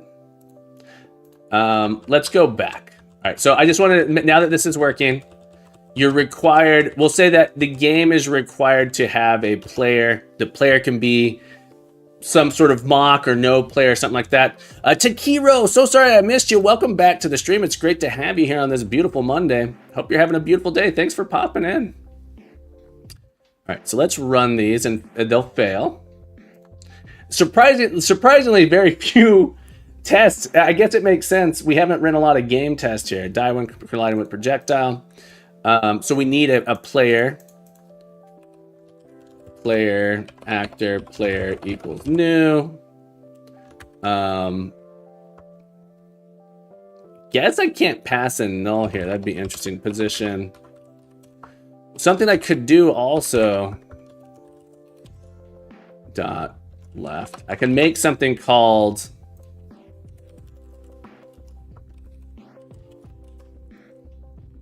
this test.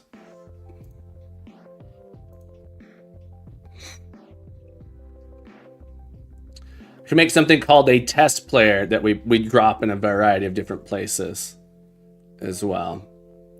The game requires a player. Part of me feels a little weird doing this. Set player projectile when moving over power pill. Ah, this is interesting here. Yeah, this is much better. Okay, I'm gonna rewrite this one here to use our game config format. String array game config.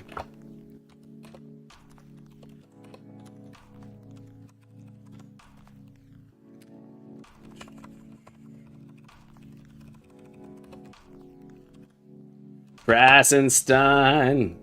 Oh, Krasenstein, how are you on this beautiful day? Krasenstein, oh, Krasenstein, how are you on this beautiful day? You're doing amazing, buddy. I'm doing absolutely amazing. Now that you're here, Kras, now that you're here, I'm doing absolutely wonderful.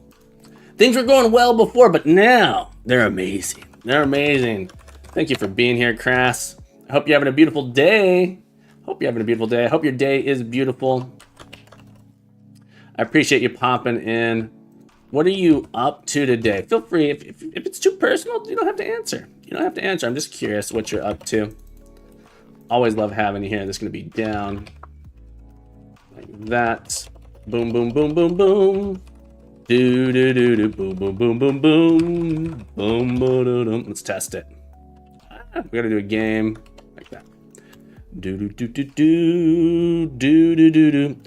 Kids are on the bus. Time to fix a whole bunch of stuff for PAX. Awesome. This is my entire life right now. I bet. Folks, if you guys don't know Krasenstein, very talented software engineer, game developer, programmer extraordinaire. Look at this beautiful game.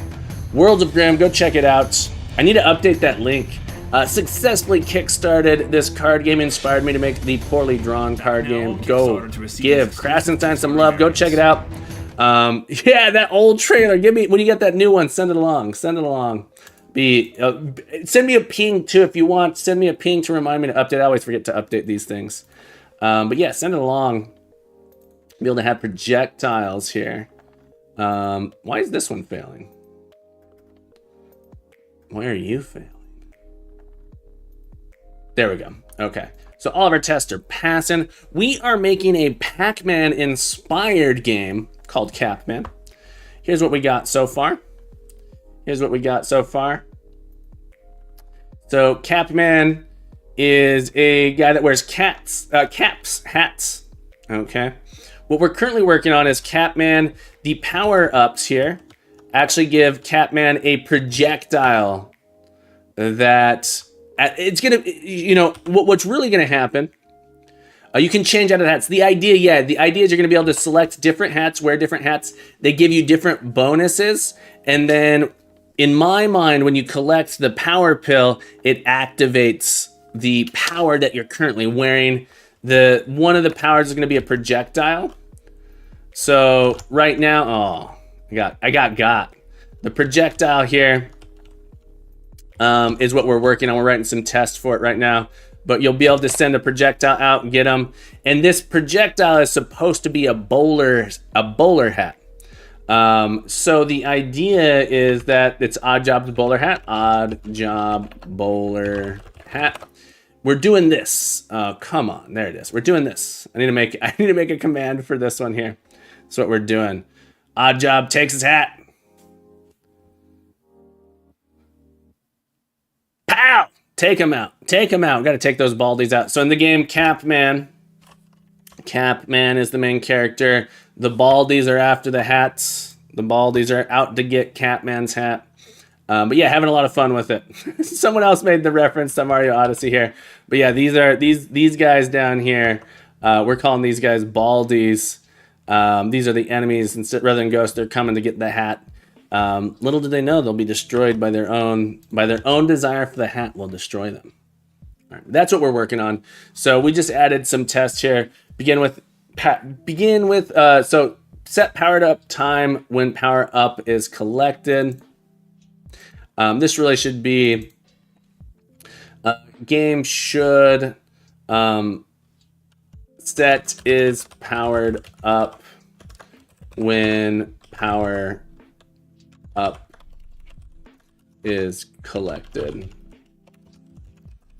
Is powered up. There we go. So the ball is getting capped. Correct. Seems education is going to ship it. Well, the educational part is that we're going to turn it into a class project. We're going to turn it into a class project is the idea. And people are contributing. People can contribute. We're having a lot of fun. I know several people have made pull requests, opened up issues. I've heard people are learning quite a bit from it. Thunder says, as no C# dev, could you please explain the difference between regular C# to .NET? Thanks in advance. Thunder, welcome to the stream. The main difference is that .NET is what we might refer to as an ecosystem or a framework. C# is a programming language.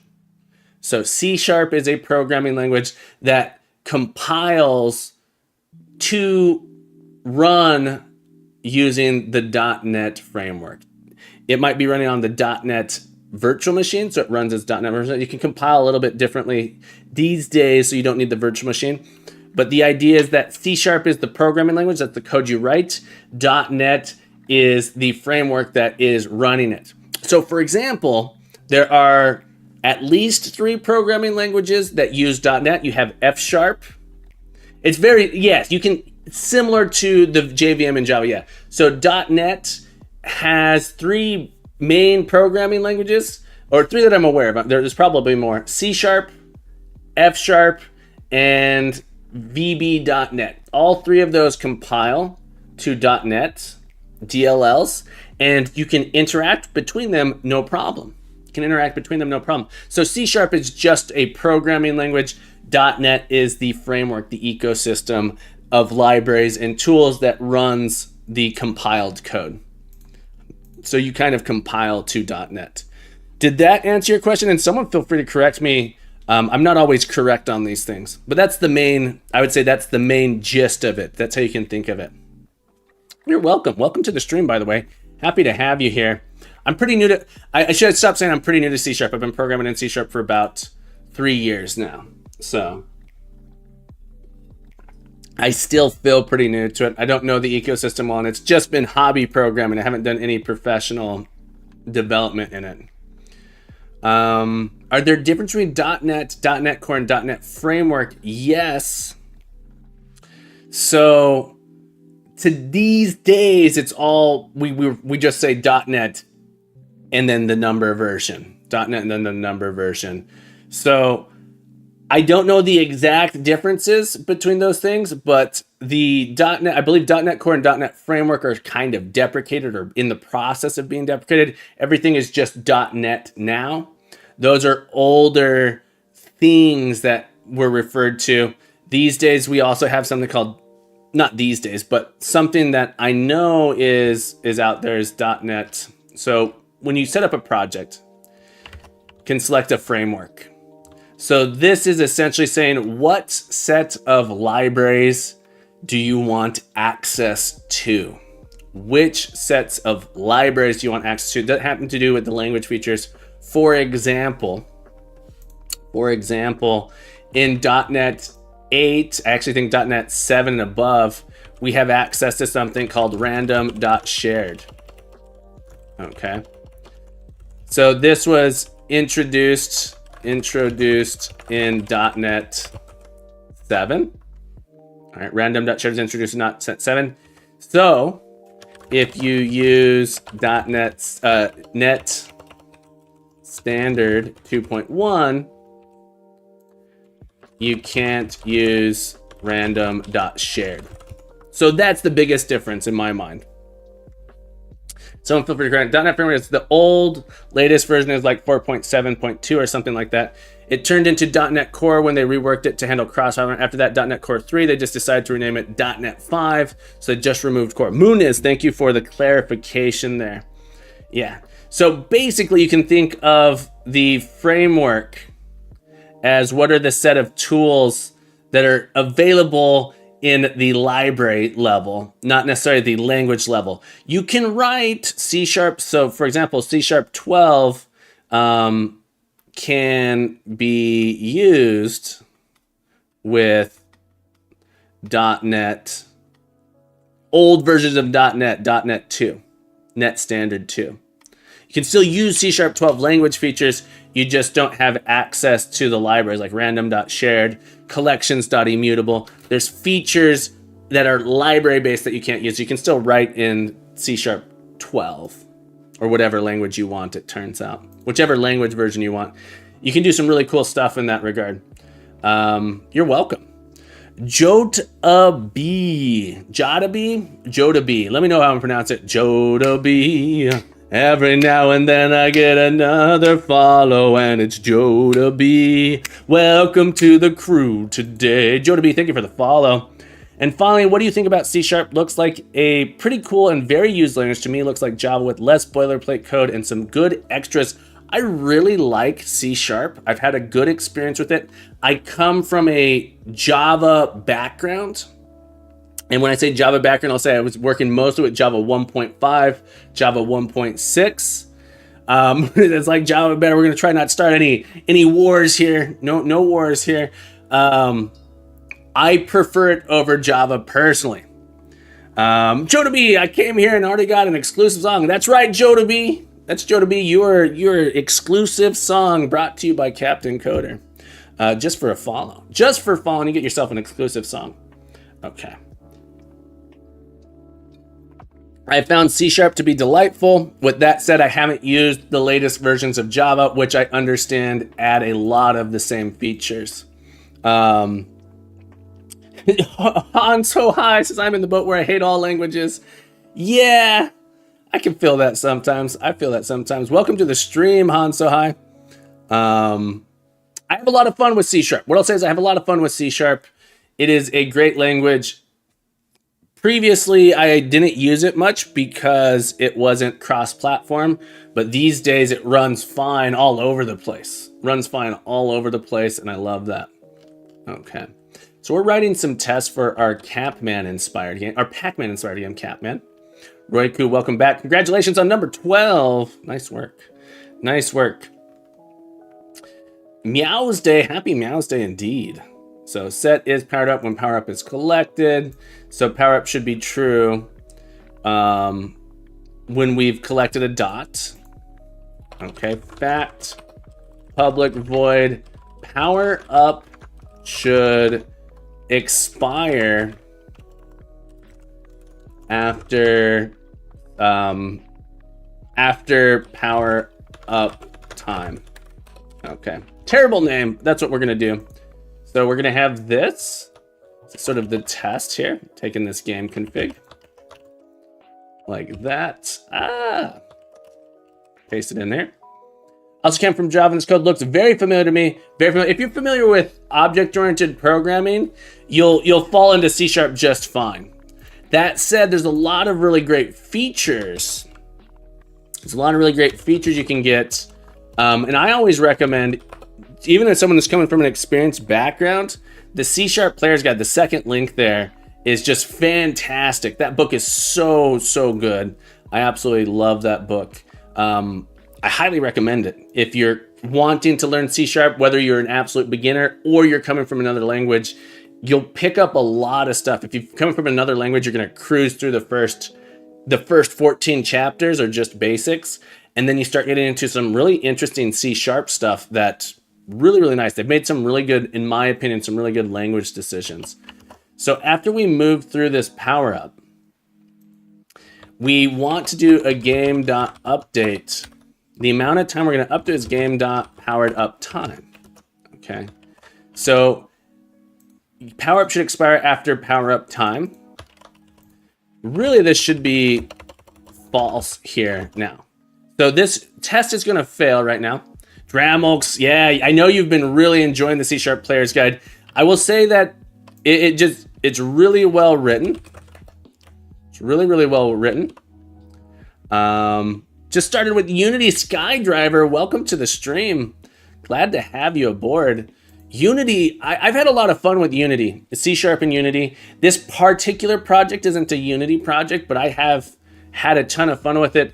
If you like Mooniz, if you like Unity, you should check out Mooniz. Mooniz kind of taught me everything I know about Unity. I started really learning Unity last year. So I've been learning Unity for about a year, a little bit more than a year. But Mooniz actually has taught me so much. If you want to learn more about Unity, Mooniz is a professional full-time full-time game developer working in Unity. Be sure to check him out. Ask lots of questions. He's on our Discord. He has his own Discord as well. But if you have questions, don't hesitate to hop on the Discord, ask questions. This whole community, the whole point of what I want to do here, what I'm trying to accomplish, is create a community for learning and coding and growing all together and sharing experiences, because it's you learn so much when you work with other people or look at other people.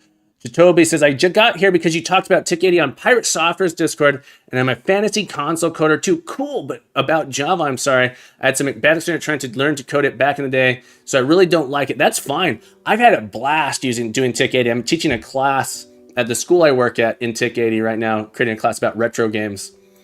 I love the TIC80. I want to do everything. I have so many things I want to do. I would like to take the TIC80 open source. I have the source code and I've played with it a lot at this point. I wouldn't say a lot. I played with it a little bit. I played with it about 10, 12 hours. I want to create a fork of TIC80 that is specifically for doing educational stuff and solve some of my annoyances with it so that I can use it with my students better. I want to make it run completely in the web browser as well. There's some things I really want to do. Tick 80. Yeah, Dramulks, one of the things I want to do with Tick 80 is make it so when you go full screen, it doesn't scale like this. Instead, you just have more real estate. So, and you can set a resolution. There's a lot of things I want to do with it. The font is rough. What I will say is if you get the full version, you can connect it with VS Code, but I want to write a slightly better code editor integration into it. And I want it to run completely in the browser. It currently runs completely in the browser, but I want to create a tool, like a whole website where my students can go to anyway. There's some stuff I want to do with it. I want to add in units. I want to add in testing. I want to add in a debugger. There's quite a few things I want to add in that will... A proper debugger is the biggest one.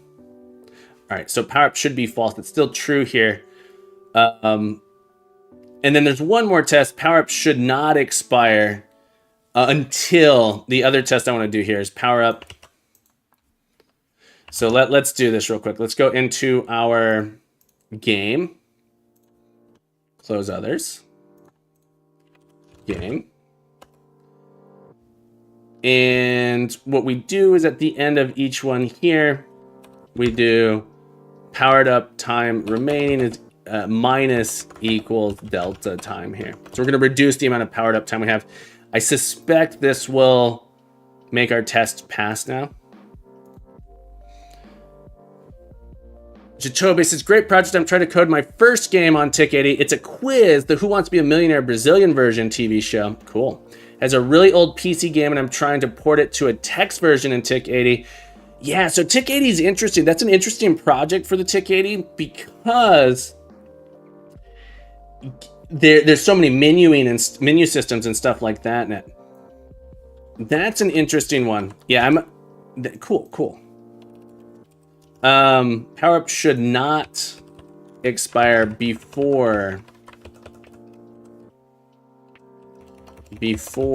power up time. I'm gonna make this one a theory with some inline data, double time passed. And this we'll be able to put in a bunch of different time passes here. Theory, inline data, we'll go with 1. Should be update time passed. Should be true, and here. And so anything under 10 should be okay. 2, 3, 4, 5, 6, 7, 8. I don't need all of these in here, I don't think. 9. 10, I think it's going to pass. So we'll go to 9 like that. Let's run these. I think I keep thinking I might need to refresh. We'll find out if they come through. Okay, so these pass. That's great. So we remain powered up during that duration. One thing is when we need to do public void fact power up. Game should clear projectiles when power up time expires. Here. Skydriver, thank you for the DC link. Joined. Welcome aboard. Glad to have you in. One game style, Thunder says, that I would really to give out a try is an old school game similar to D&D where you're given information and it tell you the game what to do. Yeah. I think of the Elm games would have some cool potential. I've thought about something really interesting in that way, using an LLM to generate content in the form of JSON. And so you have a game that parses JSON. You say, "We'll generate these." So yeah, I think you could do some really cool stuff with that. There are some interesting challenges because of hallucinations. I don't know if you're familiar with the term hallucination when we're talking about LLMs, but there is some interesting challenges around that. I've seen some really cool stuff with it though. There's like an OpenAI dungeon. You can just go into OpenAI and play a dungeon as well. So you can. So let me show you a little bit here. Let me get this window in a spot where we can use it. Okay. So here we are. We're on Chat GPT here, and I could say, create a fantasy-themed text adventure for me. Okay, and then it'll start asking questions. Welcome to the realm of Eldora, a land of ancient magic, mysterious creatures, and untold adventure. You are a young adventurer eager to make your name known across the land. Your journey begins in the small village of Eldon, nestled at the edge of the Whistling Woods. Rumors have spread of a dark power rising in the east, and the king has called for brave souls to investigate and protect the realm. Will you answer the call? First, choose your class. All right. This is interesting. See how it is it's gotten confused here. It's gotten confused here. You can actually get it if you give it the right prompt. If you give it the right prompt, it'll actually let you answer these questions. So we might say, try again, but let me answer the options. Let's see what it does if I do this. All right, let's see if it pauses and lets me make my choice here. So there's some interesting challenges here of like what prompts and stuff do you send it. Let's see. Venture forth, head towards the woods, follow the river. Okay, so now I can choose. Venture into Darkwood Forest. The quest for the Azure Quizzical, the village of Eldora. You are younger. So now it's still also confused. So there are some limitations for sure. Some fun ideas though. I think 14 days, not sure. Oh, gotcha. Lost to the void of Twitch. Yeah. They do get lost in the void. All right, so clear projectiles when power-up time expires. So this particular test, all right, so let's create a game. This one has nothing to do, not much to do. I guess we need to collect this. Okay. No time passed this time. So we get our power-up. Catman moves through the power-up. Let's add a projectile to the board. We'll just add a projectile in the corner here. New projectile. The projectile to add.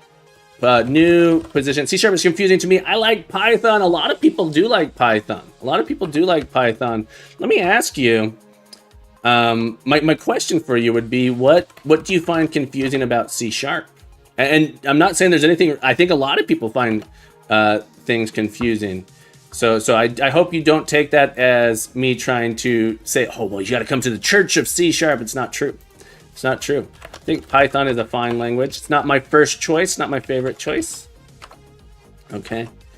And so we're going to add this projectile in. I lost my code here. There it is. But Utkarsk, welcome to the stream. Happy to have you here. Yeah, what have you been working on? ChatGPT continues to work as a...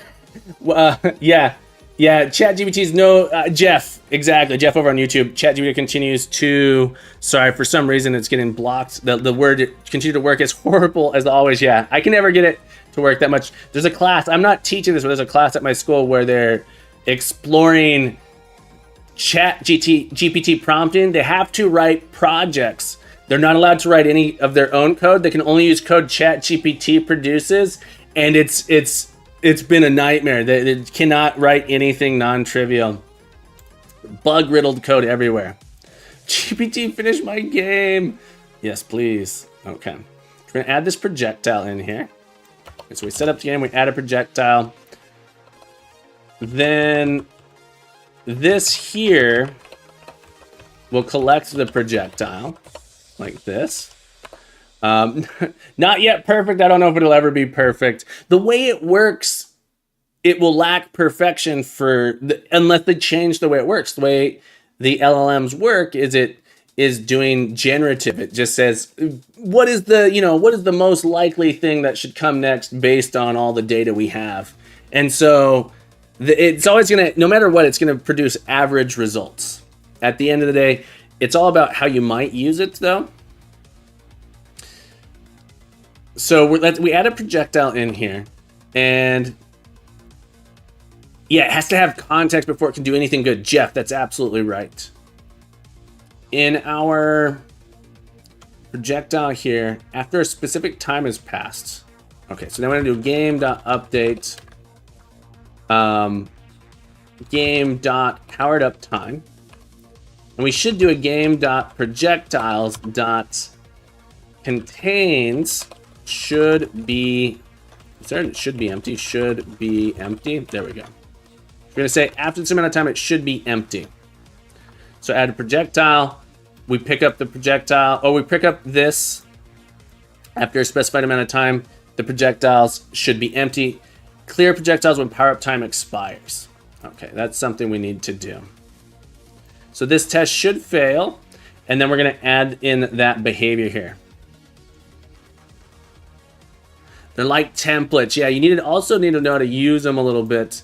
Context is super important. So when we're playing here, powered up time remaining, what we can say is if powered up time remaining is less than 0, this feels like maybe we shouldn't be doing this every frame.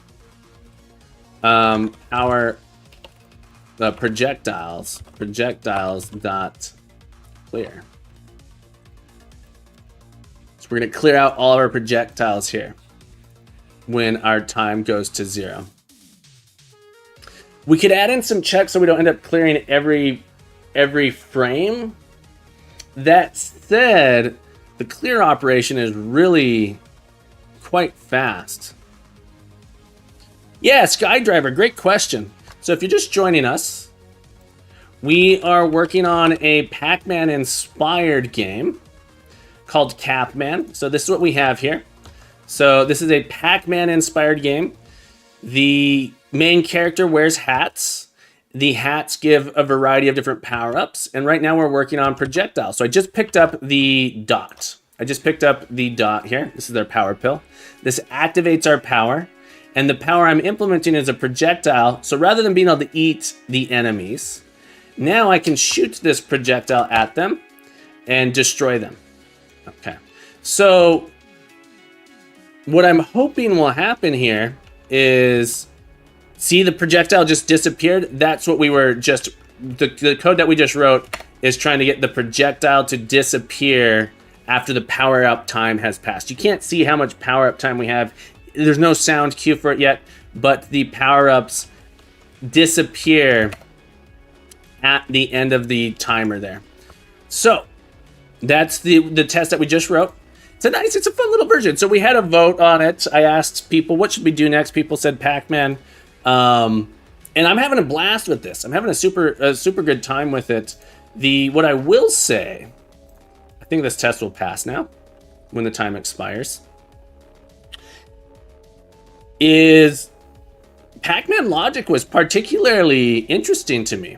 But yeah, I'm a computer science teacher. I teach computer science and programming. And my plan is to turn this into a class project, or some version, some elements of it are going to be turned into class projects that students can interact with. So that's the idea here. I've been going for a really long time, without taking a break. Going for a really long time without taking a break. I just realized I'm completely out of water. I'm completely out of bean water as well. I'm going to take a quick, hopefully 3-minute break. Don't go anywhere. Don't go anywhere. When we come back, we're going to keep finishing up. We're going to be working on this Catman part here. So hang tight, everybody. I shall return.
All right, everybody. Thank you so much for hanging out. Thank you for waiting.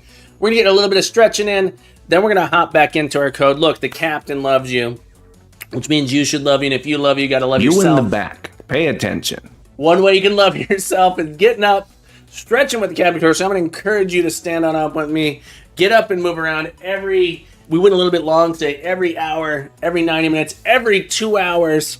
It's good to get that body up, get your body moving around, keep yourself from stagnating, avoid those repeated stress injuries. So we're going to stand on up here. Zoom out a little bit here. And what I'm going to do, and you can do whatever stretches you want, but feel free to join me. Go ahead and reach on up into the sky. Get up as high as you can. Up on your tippy toes. Two nerdy nerds. Oh, Captain Coder loves you. Captain Coder loves you. Two nerdy nerds. Incredible streaming couple. Oh, yeah. Go ahead and exhale as you do. We're going to get a hinge at the hips here. Two nerdy nerds, I hope you're having a beautiful day. We're just going to hang here. Oh, yeah. You can touch the ground off. If you can't touch the ground, that's okay. Do what you can do. Really focusing on stretching the lower back and the glutes here. Lower back and the glute stretch. In a second here, we're going to breathe in for 5 as we do slowly. Roll up, breathe in. 3, 4, 5. Bring those shoulders up, back, and down. We're going to do some shoulder rolls and back. 2, 3, 4. Add the elbows. 2, 3, 4. Full arms. 2, 3, 4. Roll them forward. 2, 3, 4. Add the elbows. 2, 3, 4. Full arms. Yeah. 2, 3. 4. Shake it out. Shake it out. Thank you guys so much for joining me in those stretches. Getting that blood flowing. Getting that body moving. Loving yourself the way you deserve to be loved. You lovely people. We're going to hop back in here for joining me in those stretches. I'm going to give everyone here points at all. 125 points to all you beautiful people. Two nerdy nerds, how you doing? Attention. Attention all lurkers. This is your captain speaking. We have two very important nerds in our presence, folks. If you haven't checked out Two Nerdy Nerds, we gave them a raid yesterday. If you have not checked them out, you're missing out. See this little heart button? Click it. Click the heart. I promise you won't be disappointed. I promise. Some of the best streamers on Twitch today in the software and game development area, starting out in their streaming journey. How have you been? Did not get close before. That's okay. That's okay. How did your stream end up yesterday? I had to leave a little bit early, but I hope it went well. I hope you're making progress. If you got any, let me 1 sec. Let me give you permission. If you got any links for us, feel free to drop them in the chat. You two are incredible artists and programming duo, game development duo. Okay. We are Two Nerdy Nerds. I'm not sure the last time you were here, but we're working on our Pac-Man inspired game, Capman. We are in the process of adding in projectiles right now. We're adding in projectiles. Turns out Pac-Man has some interesting game logic added to it. One thing that I want to make, you know what I hadn't considered is when this timer runs out. I don't think I have that test yet. When timer runs out, thank you for the links. Find their project there, folks. Click that link. Click that link. Follow them. You see this here? Why would you want to miss out on these two nerdy nerds? It's two nerds for the price of one, everybody. You know you want them. You know you love them. Super Cat Cafe. Gotta go check it out. Gotta go check it out. Yeah. It's two nerds for the price of one. Why? Who could want anything more? So be able to have projectiles. So we're writing some unit tests here. Power up should not expire before power up time. Clear projectiles when power up time expires. The next one is remove player projectile when time expires. Okay, so we have Catman. Catman collects this projectile. We want to make sure that after the amount of time has passed, the ASCII game Sure. I mean, we are. If we go to our board here, we do have. We are using ASCII to draw it out to make our lives easier. Yeah, there's the Pac-Man board. We will be making. I do want to make a terminal version of this, maybe, possibly, potentially. I'm going to run out of time. I'm traveling next week, so I won't be streaming next week. So we're streaming today, tomorrow, Wednesday. Then I'm gone. And I won't be back until April 11th. Oh no, March 11th.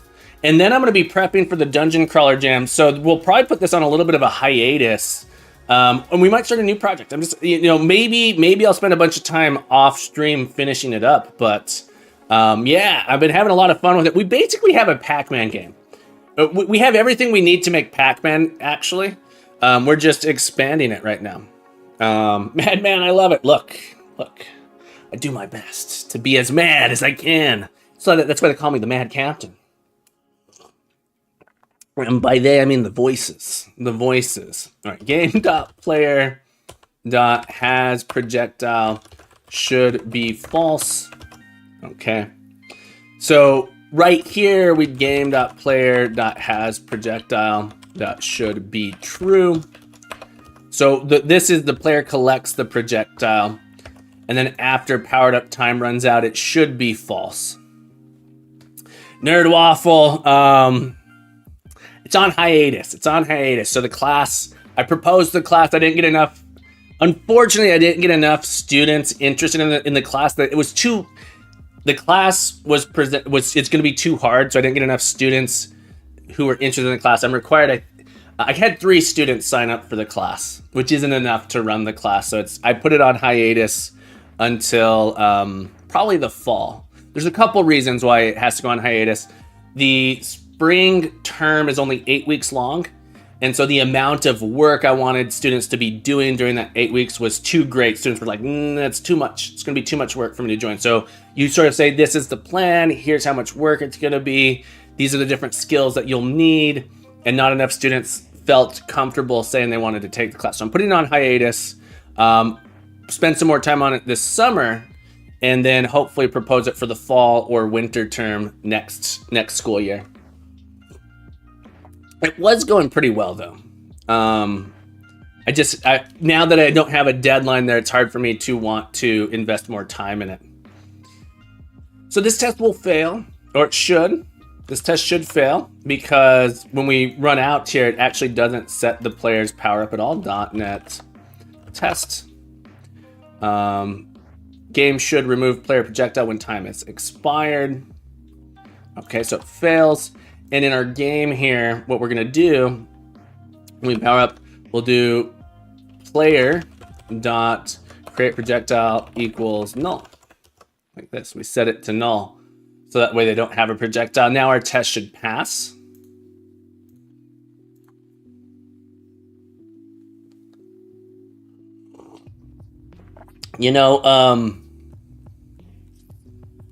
Someone asked, I think it was Moonray Murray.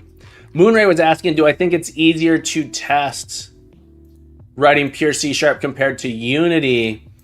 And I will say, Moonray, if you're still here, the thing that is making it easier to write tests is I can specify things like this.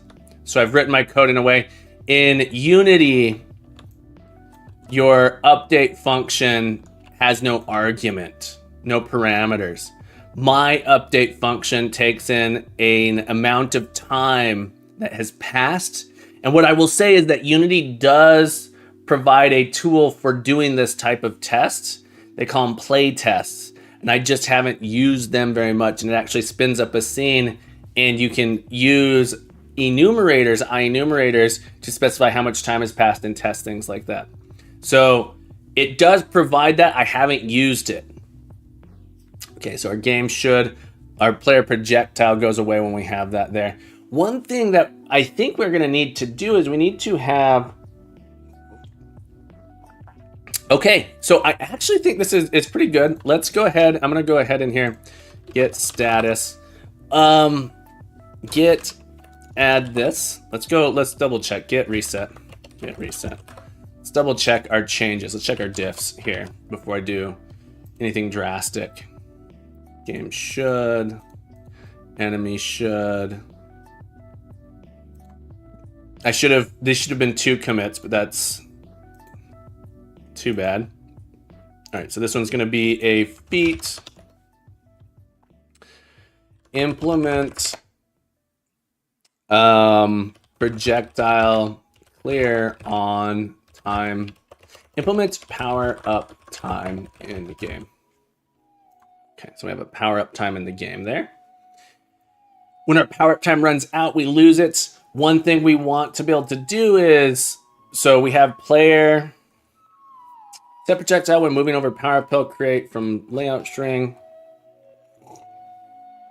Be able to have projectiles. One thing I want to do is if the projectile has reached a wall, the projectile should no longer be able to destroy enemies. Game should. And I'm wondering if this is part of a projectile test, actually. So projectile should be harmless when after hitting wall. So projectile should, feels like that should be part of the projectile test. So I'm going to put it there. I'm going to create a projectile should. I've made changes. Sadly, this should not have been. Let's do an amend here. Okay. I missed that on the commit. All right. Let's look here. So we want to add in a test. Distant answer. Welcome here into lurk mode. I guess here doesn't work like that. There's probably some weird reason for it. I think it's set up as an alias. So distant answer, you might want to type here again just real quick to get your bonus points. Okay. So I want to create a projectile should. Biggs! Demo Tryin. Demo T Ryan. Demo Tryin. Demo Tryin. Thank you for the follow. Thank you for following us today. Holy moly, Biggs. Biggs. Thank you for the raid today. We got Biggs. Big old raid from Biggs, you know. We love you, Biggs, today. Biggs, thank you for the raid. Thank you so much for being here, folks. If you're not following, I'll show you my game in a second. Show Butt Pac-Man. We'll show Butt Pac-Man. But first, I got to say, folks, if you're not following Biggs, click that button. Click it. Click it. Click. Oh, hang on. Got to try again. Click it. Love Biggs. Hang on. 3AGZ. Love Biggs, folks. If you don't love Biggs, what's wrong with you? You gotta love Biggs. Thank you so much for the raid. Thank you so much for the follows. I will show you. We got so many follows here. Demo T Ryan, me Megatron, and Numpunk. Thank you guys so much for the follows. We also got, it's going to be a lot of singing.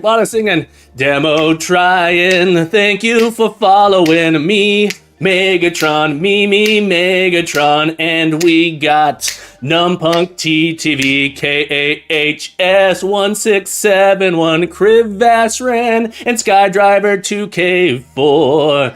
Thank you for following me today. Thank you guys so much for the follow. Welcome aboard. Welcome to Captain Coder's Academy. Revere, I saw you coming in there as well. Thank you guys so much for being here. If I missed something in the chat, I'm so sorry. I'm sorry if I missed any hat redeems. I'm sorry if I missed so much going on.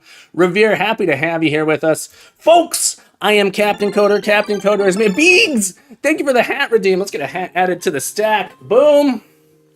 Thank you for the hat redeem. I appreciate it. Yeah, for a measly 500 points. Here, points, just to get you started. Add all. Let's give everyone 500 points just so you guys can test it out. Lance with the hat redeem, thank you so much. For a measly 500 points, you can add a hat to the cap. It's at me Megatron Mags. Megatron, me Magatron. Thank you for the hat redeem. Let's get a hat added to that sack. Holy moly. KHHS. Thank you for the hat redeem. Thank you for the hat redeem. Let's get another hat added to the stack. There it is. There it is. Did I miss one? Did I miss a hat? Oh, Numpunk. Thank you for the hat redeem. Let's add another hat to the stack. Thank you so much. Folks, Captain Coder is me. Me is Captain Coder, and Captain Coder wears many hats. One of those hats is this one, but I teach computer science and programming, my full-time job, Monday to Friday. Monday to Friday, my full-time job is teaching at a school for ages 10 to 14. Ages 10 to 14, we teach computer science and programming over there. And this stream is dedicated to learning, coding, and growing as a crew. And I hope you'll join me in this journey. My stream's a little weird. It's hard to find all the commands, but I need to have a little thing here that says, just scroll down. A little bit of a hat attack. If I missed one, let me know. So if you scroll down, the commands are listed. So if you're here, step 1, scroll down. Step 1, scroll down.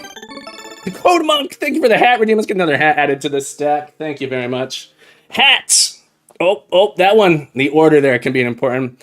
That's okay. Look, the instructions unclear. Scroll down here. It's a little weird because I'm not an affiliate, so there's no channel button. There's no button down there. Me Magatron used up your points. I'm sorry. All right, there's no channel button there because I'm not an affiliate, but that's okay. We make do with Captain Coder points. Will we get affiliates? No, I don't plan on getting an affiliate. I've told people if I get to, I don't think I want an affiliate. Is what I want. I would love to have the channel points. Annex Codes, thank you for being here. Happy to have you here on this beautiful Monday. Thank you for the hat redeem. Let's get another hat added to the stack. There are things I think I would like about being an affiliate, but I don't want the ads. I just don't want the ads. That's really what it comes down to. I don't want ads on my channel. I have so many hat potential. Yeah. Brevere, think of all the cats. Think of all the hats. Channel ads, less good. Channel points, good. I'd be able to have, So I've told people. Sorry. All right, so you guys asked to see Capman. All right. Before I go get a little bit too crazy here, here's Capman. Here's the project we've been working on. And just so you can hear the terrible sound here, now you can hear the terrible sound. We are making a Pac-Man inspired game. Yeah, he's got a fez. Pac-Man is going to have a variety of different Capman. You'll notice here, if we zoom in here. What's that? That's a hat. Very inspired game. The hats are going to give different abilities, and when you collect when you have a different hat on, you get. Thank you for the wow, almost got it. When you collect the power pellets, the hats will have different abilities. The ability that we've been adding today, almost got it. The woo-ah. Right now, we've been working on adding in the projectile hats. The projectile hat here works like, I ran out of time to use it. There was no sound cue to show me that. So the projectile lets us shoot to destroy the enemies. You're going to be able to go pick it up. After you've fired it, you can go pick it up is the idea. So we finished, the next step is to write the code to make it so we can actually go collect the hat after we shot it. This is inspired by, the idea here is this is the hat we're creating. I should really make some aliases for it. This is the hat we're creating. This is what we're doing here. You're gonna be this is gonna be your bowler hat. Get the bowler hat, collect the power-ups. Bam! Bam! Take them out. Those baldies won't know what's coming. You'll also notice the enemies in our game. Come on. Keep hitting the escape button, which kills it. I don't know. Look, I don't know. I don't know how things work. These enemies aren't ghosts. They're baldies. And they're jealous. They're jealous of the hat. Welcome back, Smab. I hope your travels went well. They just want all they want. They're coming. Give me the hat. Knock them out. Take them out. Going for the Capman. Smab, welcome back to the stream. Yeah, Twitch chat controls. I was thinking about that distant answer. What type of game can we put together? What type of game can we put together? Yeah, I don't know. Cat, the redeem is for after the game demonstration. Board game. Oh, we already had a board game redeemed today, Lance. Sorry. Yeah, we're using Ray Lip. Yeah, we showed. Sorry, Lance. No, we already had one today. We were doing. We showed off. Canoodle. We had the Canoodle board game show off today. Yeah, so we showed this off earlier. Super fun. You cut yourself with your own fingernail. Isn't it horrible? Me Magatron. Isn't it horrible when you get attacked by your own fingernails? That's why I choose to destroy them daily. Just chew them right off. Then they can't hurt anybody. You got to destroy them before they can destroy you. No, I've actually solved. It's kind of true, but I've solved. I no longer chew my fingernails. I used to chew my fingernails all the time, but I somehow Trader's fingernails indeed. Go ahead. I'm sorry you cut yourself. Good luck. Well, you're welcome back anytime. All right, so Smab, we are. Whew. That raid, that's quite the raid. Beegs, thank you again so much for the raid, folks. If you guys don't know Beegs, go check out Beegs. Beegs, if you want to drop a link to your webpage, your YouTube, go ahead and do it. No, not the same issue. We added a bunch of cool stuff here. So let me show you what we added. Smab, power up is set when collected. We have that. Power up expires after an amount of time. So your power up only lasts for an amount of time. So power up expires when, power up does not expire before, and our projectiles clear when it expires, as well as we remove it from the player. We just don't have any sort of thing displayed on screen. There's no sound to say we have the power up. So there's a couple things to add here. 1 second, I think I'm going overboard. What issue was I actually adding? The issue I'm supposed to be working on is hat our projectiles. So I'm going a little bit off here. Hat our projectiles. The one thing I'd want to do next is projectiles should not kill enemies after hitting wall. So I'm in the process before we got our raid here, which was super cool, by the way. I was going to create a test called projectile should. And our projectile should kill enemy before hitting wall, not kill enemy after hitting wall. That's sort of the test I want to be able to do. KAHS says, I'll be headed. 5 hours of stream watching has built up my urge to play some video games. Enjoy your game, my friend. KH, you're welcome back anytime. Thank you again so much for the follow. We'll see you again soon. Okay, projectile should. Let's copy this. That was weird. So we're gonna have a projectile should. Projectile should. Okay, and the different things the projectile can do here. Projectile should destroy enemies. Here's the thing. Got rid of the empty board test that was bugging me. Yeah, I got rid of that one a while ago. I don't even know how that got put there. I kind of do. Well, I mean, I can imagine how it got put there. So here's an interesting thought. The projectile actually isn't destroying the enemy.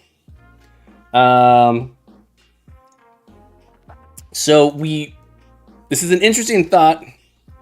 So projectile should, it doesn't destroy enemies, but be lethal, should be lethal before hitting wall.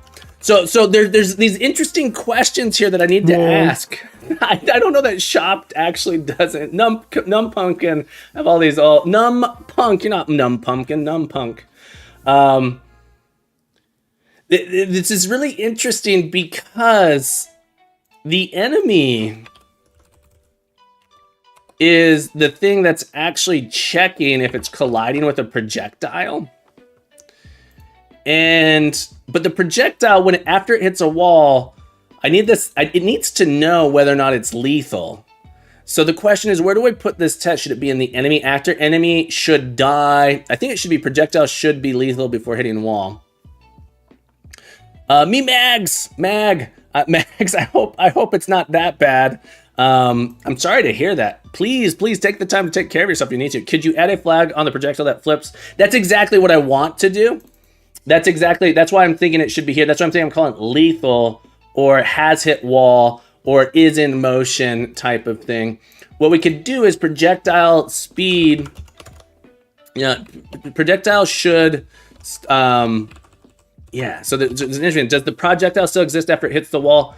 So, Smab, the projectile, the way I envision it, is the projectile stays when it hits a wall. So, the way I envision it is, and maybe we shoot the projectile, and then you pick it up. If you get to it, you can pick it up again and reuse it. So that's how I want the projectile to work. Currently, if an enemy moves into this projectile while it's stationary, the enemy will die. So I can trick the enemies, put traps down. I don't want that. I want my projectile to be non-lethal if it's not moving. That's what I want. Mag, thank you so much for stopping in. Keep coding, keep growing, keep being amazing. Have a beautiful day. We'll see you next time. Get some rest and relaxation in. All right. So I do want it, but I don't want it to be lethal if it's not moving. So there's a couple things that I'm considering doing. Projectile should so there's different ways to do this. Be lethal before hitting wall. Non-lethal should be non-lethal after hitting wall. These are the two things here. Could check if so caveman crafting, that is what I was thinking. If the enemy gets to it first, will the enemy get the projectile ability? No. Donnie, thank you for the hat redeem. Let's get a hat added to this stack. Donnie, thank you for the hat redeem. All right. Welcome back to the stream, by the way, Donnie. No, the enemy will not collect it.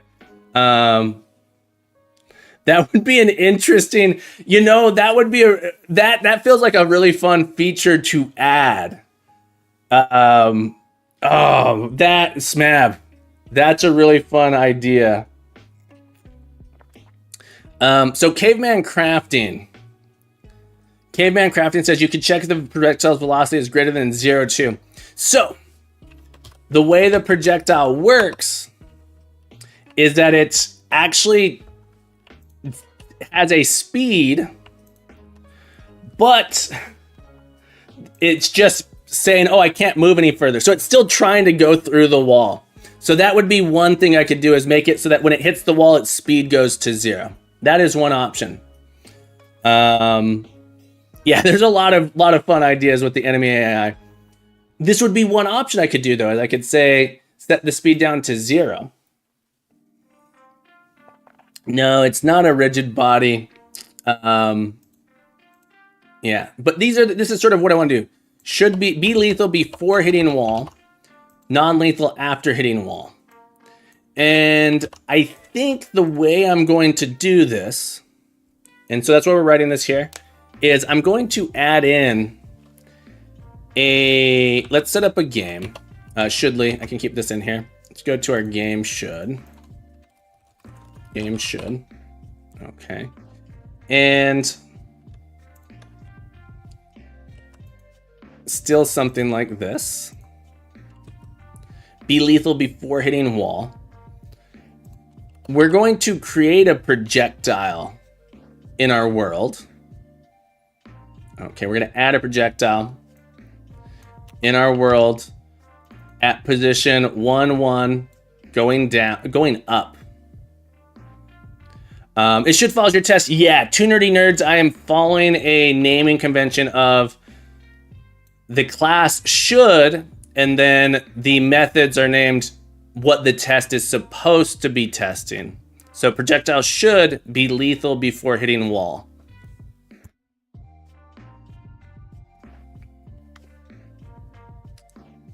So I'm gonna make this going down. I'm going to give it a speed of 1. This means that every 1 second it moves 1 block down. Okay. And so lethal before hitting wall. We're going to do the game.update. Hang on. We need to save this projectile here. So projectile under test is this one here.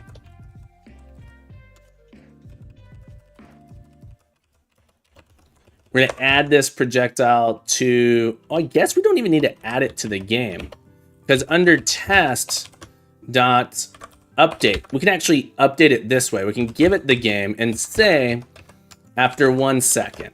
Okay.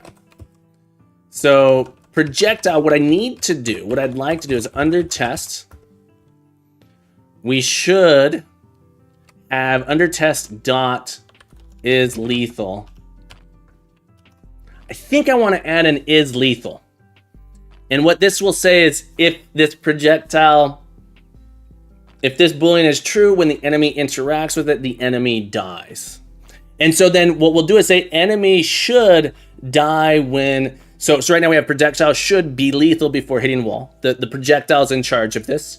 Then in the enemy will say enemy should die when colliding with lethal. Holy moly, Tim Bodette, thank you so much. Thank you for sending me your turtles today. Tim Bodette, thank you for being here on this beautiful Monday. Tim, I hope you're doing well. I hope you're having a beautiful day. Thank you so much for being here. If you got a raid and run, no worries. But folks, be sure to go check out the professional game developer, full-time game developer streamer. Give him some love, folks. Lurkers, you want to see a legend. You want to see a man that inspires me daily, a man that works harder than anyone I know. Click that heart. Go give him some love. Tim, how was your stream? Yeah, Captain Coda wears many hats. Well, it's the hat redeem. Tim is an amazing indie dev. Absolutely. Such an amazing indie dev. You inspire, Tim, I got to tell you, I found you on Reddit. You inspire me so much with what you do. Because it's, I would be too, you're so awesome. You're so awesome. Every day I get a chance to see you. I see you working out there, just grinding away, working hard, making your dreams come true. Stream is good, trying to figure out how to grow stream a bit, including some more Reddit content. Gotcha. Yeah, playing the game is tough. Also, CS Tracking. Let me know if I'm saying that wrong. CS, welcome to the stream. Glad to have you. Average Groob, great to have you here as well. The quote is, he wears many hats, and you are only wearing many of the same hats. You are only wearing, it's true. It's always wrong. C-Strong. Let me make a note for myself here. It's C-Strong? That's how you pronounce that? Interesting. C-Strong.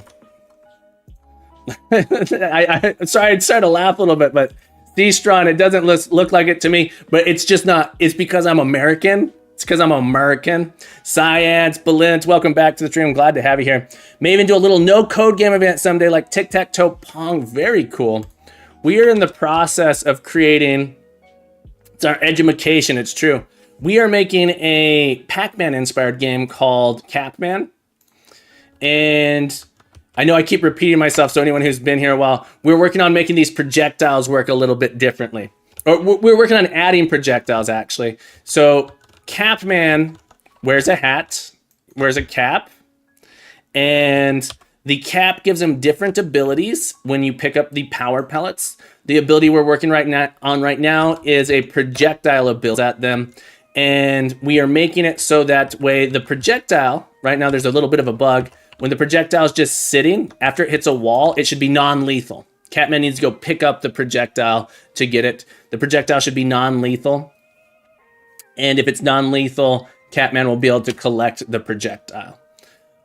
So what we're doing right now is we're writing a test. Projectile should be lethal before hitting a wall, and projectile should be non-lethal after hitting a wall. So we're writing that in there. Balint, I hope you're having a beautiful day, folks. If you guys don't know, did I give a shout out to you yet, Tim? I'm sure I did. Okay. Science is also here, folks. Another great streamer. Be sure to give him some love. It's not bad, sir. Ready for the weekend. Awesome. But yeah, folks, go check them both out. Tim, I hope look, I love your stream. I really do. I'm a big fan. I get kind of crazy on my stream. I'm a big fan of low-key streams. Super low-key stream. Pronounce it wrong the whole time. C-Strong.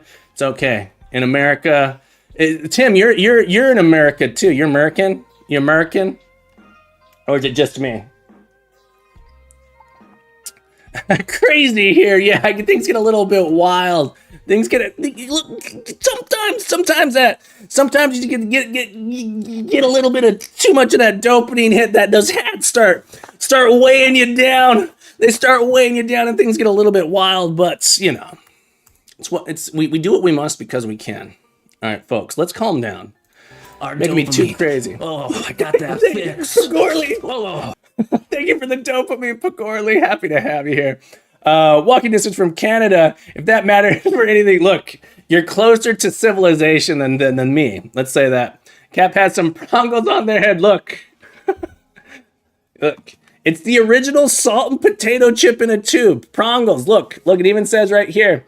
Once you pop, that's great. It's true. Look, it's on a can. It wouldn't be a lie if it weren't true. It wouldn't be on a can if it were a lie. Salt and potato flavored, folks. Salt and potato flavored. Get yourself some prongles today. Someone once told Cap that to be a modern game developer, you have to wear many hats. He took that literally. It's true. It's true. And you know who that person was? Abraham Lincoln. Yes, indeed. I time traveled back in time, and Abraham Lincoln said, Captain, if you want to be a game developer, you have to wear many hats. And that's why Abraham Lincoln wears one big tall hat. You've seen Abraham Lincoln's hat? Turns out there's a bunch of little tiny hats underneath. And Abraham Lincoln was the greatest game developer of his time. Tim says, my nearest Starbucks is 90 minutes away in a different country. Fascinating. How often do you go? Are you allowed to bring the coffee over there? He also killed vampires. No, I saw it in Science. There's a documentary about that on Netflix.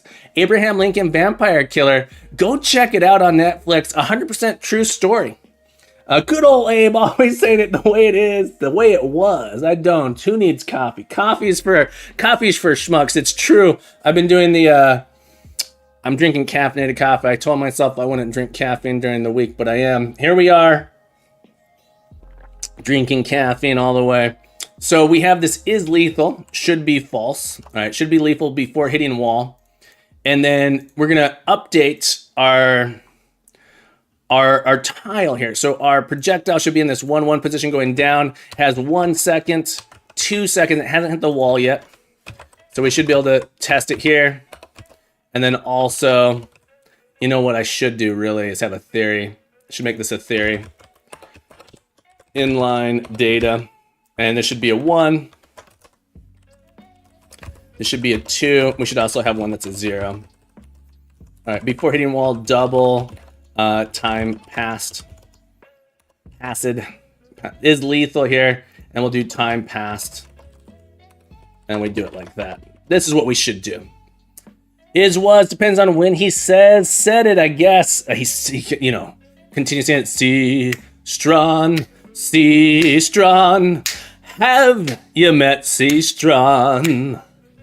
They have followed me today, you know, C-Strong. You're cool, you're great, you're grand, you're welcome. Thank you for following me today. C-Strong, thank you for the follow.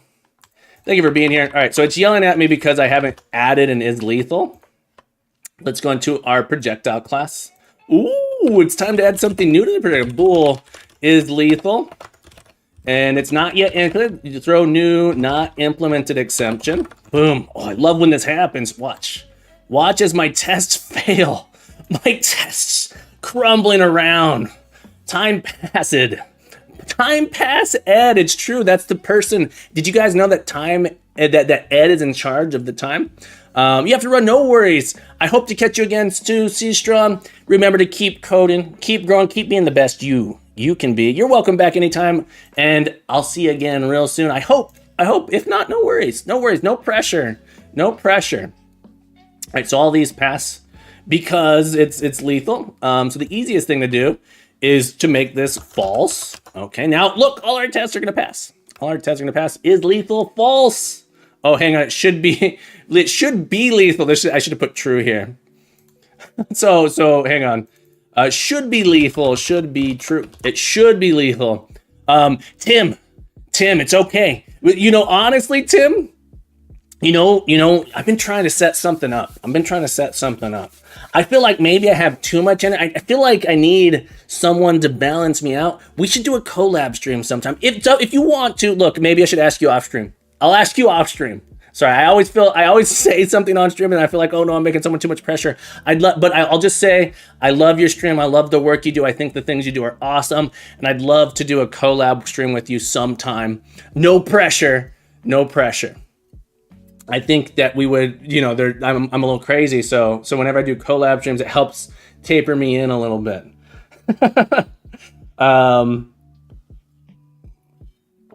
I think it'd be an awesome stream. Goob, see, even Goob thinks so. And Goob is the all-knowing. The all-knowing Goob. You're not just the average Goob, the all-knowing average Goob. Is lethal should be true here. All right, so this will fail. But really, is lethal is true. Like this. And then internally, we're going to do something. So should be lethal after hitting a wall. So if I run this, these will pass. But I need to add in down here. Our projectile time path. Let's duplicate this theory here. Really, the theory should be after we have gone 3.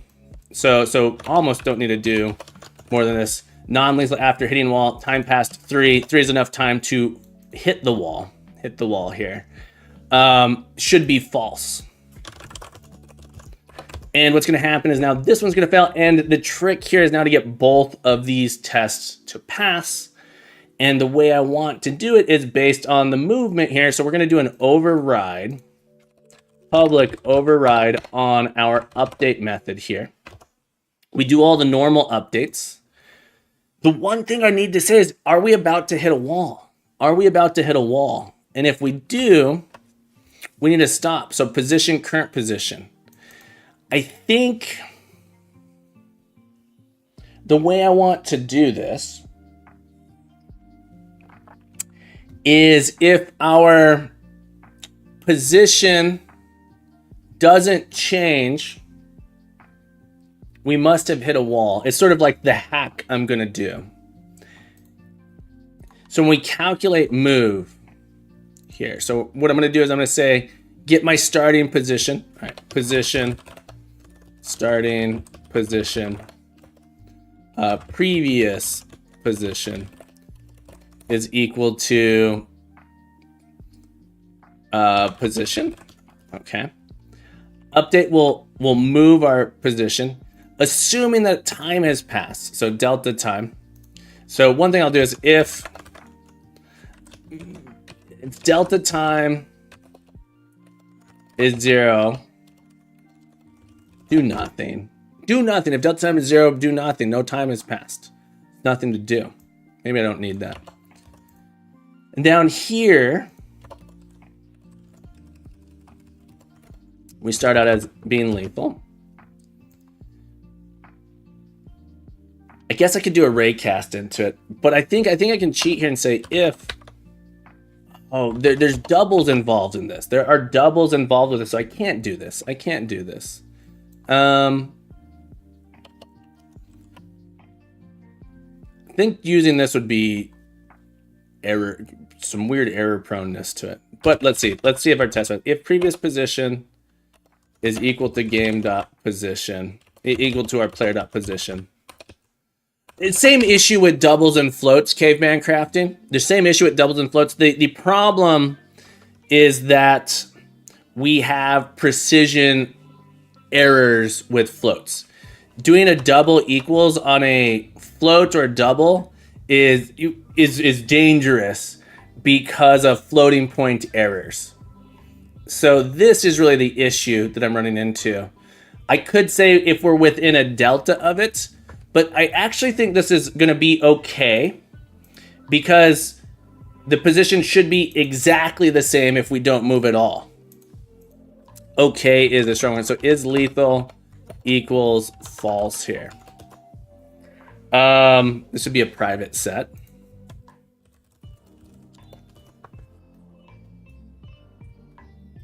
Chuck Beasley, welcome to the stream. Chuck Beasley, are you related to Pam Beasley by any chance?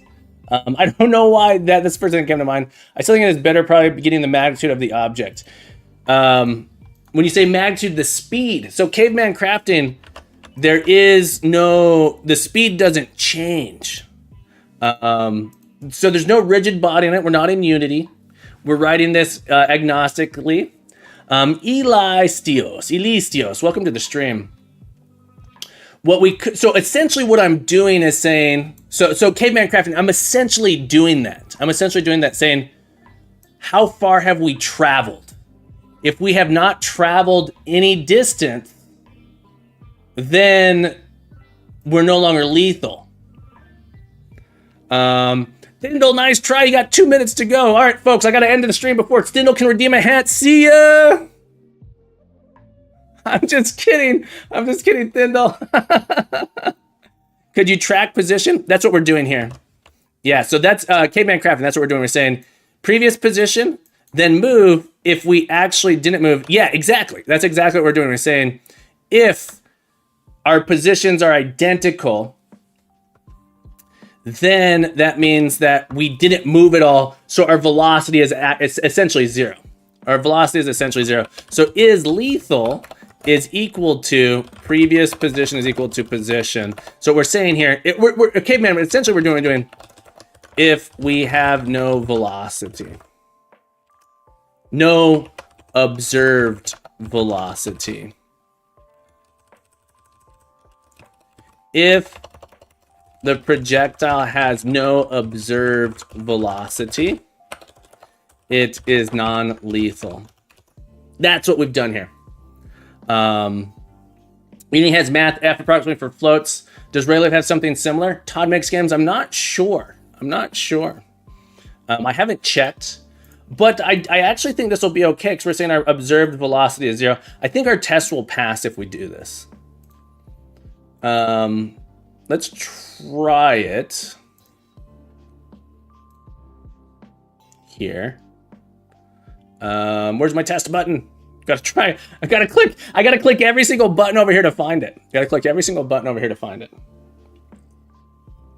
Okay, interesting.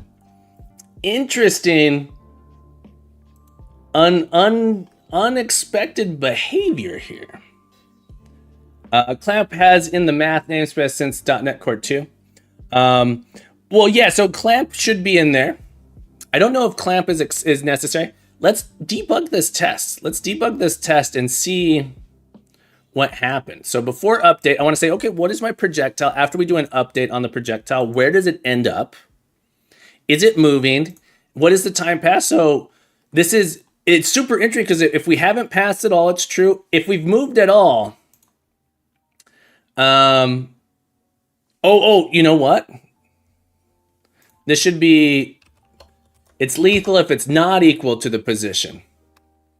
What would Captain do? What if Cap was one of us? All right, this is not what I meant to do. I meant to hit this button, by the way. Yeah, so math does have a clamp, Chuck Beasley. I'm not sure what it would do here. This is interesting.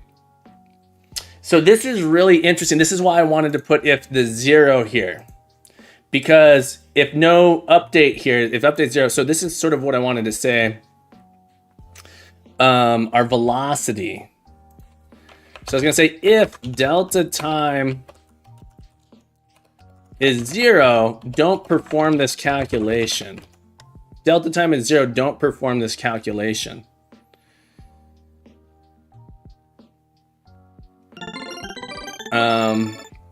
Thank you for the hat blast codes. Welcome back to the stream. Happy to have you here. Let's get another hat added to the stack. Thank you very much. Thank you very much for the hat redeem. I appreciate it. Gonna hop back in here.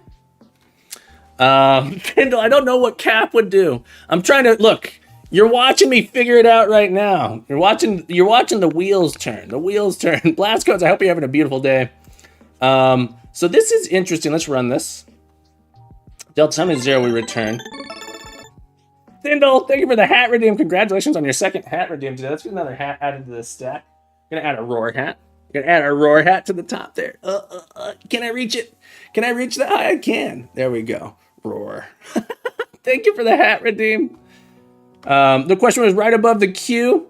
Oh, sorry. I've got things to do. Hang on. What question? What would the captain do? Is the question I'm seeing here, Tyndall. Is it, the question was right above the queue, or is it, I've got things to do and my entire being is straining to not do it? Oh, I hate that. I must have missed it. Feel free to send it again, because I missed the question. Whoa. Holy moly, Props Master. Props Master, rating me. We got Props Master, rating me. Folks, give Props Master a follow. Props Master, welcome to the stream, folks. You see this little heart here? You see this little heart? Props Master, what were you working on? Thank you so much for the raid. Thank you for dropping in. Happy to have you here. Click that heart. Give him some love, folks. You know you'll want to. I've got things to do. Oh, gotcha. It was a two-parter. Props Master, tell us about your stream. What were you working on? If you got any links for us, Props Master, feel free to drop them in the chat. We might check them out. Dindle asks, I've got things to do an entire bean is strained to not do it. What would the captain do? It depends. What is my deadline? What is my deadline? If I'm not feeling like doing something, sometimes it could be a sign that like I'm just hurting inside. Maybe I'm tired. Maybe I'm hungry. Maybe I need a little bit of self-time. So I oftentimes will take a quick nap.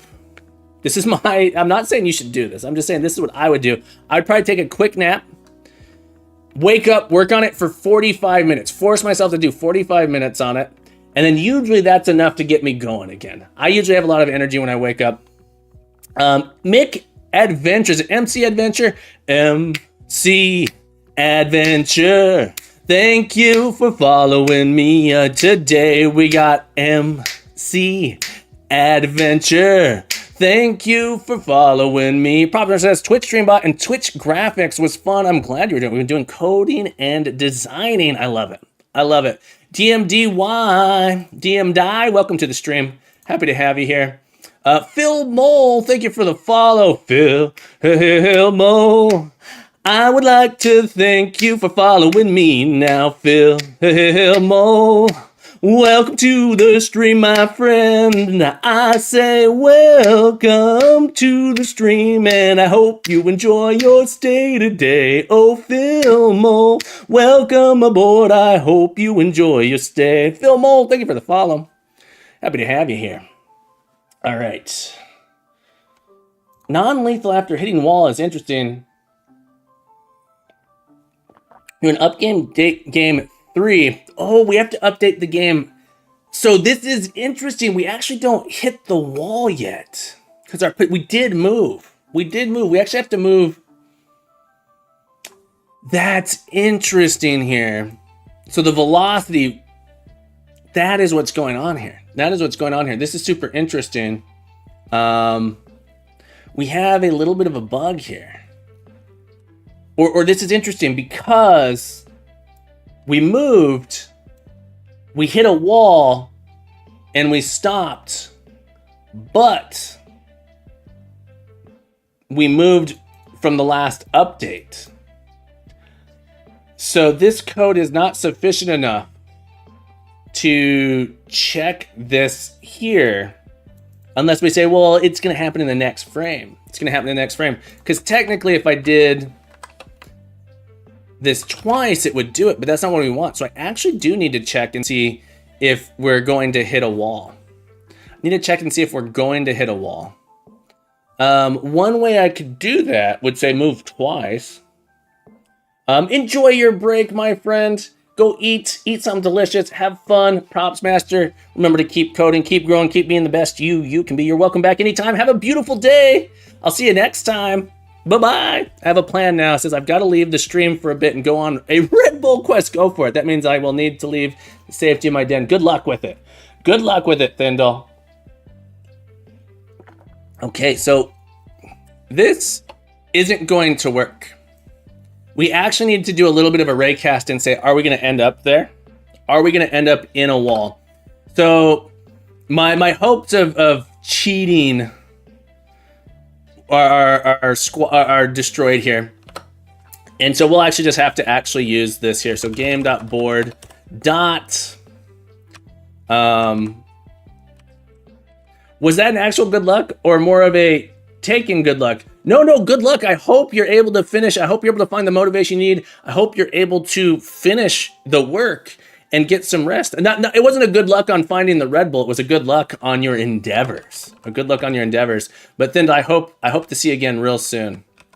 Also, folks, before I forget, be sure to check out Thindle as well. Incredible streamer, .NET developer, cat owner. What a lovely human being. Easy. Thank you for being here, Thindle. Pretty Kitty, much exactly. with her. Enjoy your trip. I hope you're able to get the rest that you need. I hope you're able to get through. Let's let you I hope you're able to get all the things you need to get through the endeavor. Okay, so I want to calculate actor move. One of these is going to, I don't remember which one it is. Here. She will have feelings about this. Gotcha. In my actor here, calculate actor move. Given it calculates the specified actor's next position. I want to be able to figure out how far we should have moved. Okay, so here's the interesting. So this is the distance we're going to move. And what I can say is if we didn't move this distance, we must have hit a wall. That's not quite true because around a corner, the distance will be, we'll do a next position with turn. Calculates the next position of the actor of the board if they were to make a 90-degree turn. Yeah, this one's really tricky because we can actually turn around corners.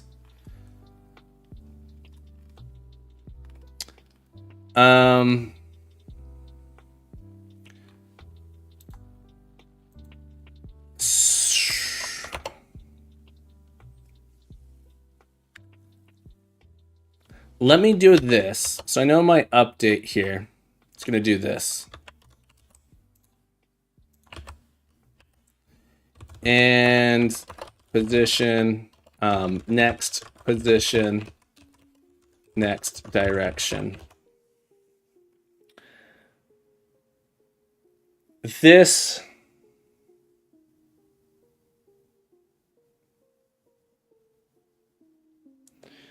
so it's tricky. It's a little bit trickier than that, caveman. Yes, so that was my first thought, but our hat has the ability to go around corners. So that adds a little bit of a trickiness to this. Napalm, welcome back to the stream. Great to have you here. So if we go this way, our hat can actually curve around one corner. It doesn't, but the distance would be this. If I just set a raw distance, what I need to do is get the Manhattan distance to it, right? So distance around corner is not quite right. This would be the distance. This, so it'd be, R diff, delta R, delta C, and then delta C plus delta R needs to be the distance. So it doesn't slow down. So it turns out it doesn't, which is a good thing. Napalm, I'm glad you're here. And I hope you're having a beautiful day. It's always wonderful to see you. So this is going to be our next position, next direction. And do I have a Manhattan distance? Next position, Manhattan. I don't have a Manhattan distance on it. Let's add, I think tiles have Manhattan distance, but let's create a Manhattan distance extension. Let's go to our positions. And let's add a Manhattan distance to this. The Manhattan distance. Hilarious. Hilarious. All right, so public. I'm going to make it an extension method. Public static class position extensions. Public static double Manhattan. Manhattan? Is that how we spell Manhattan? Manhattan. There we go. Manhattan distance. Manhattan distance. And this position A, position B calculates. I don't think I need to comment on this.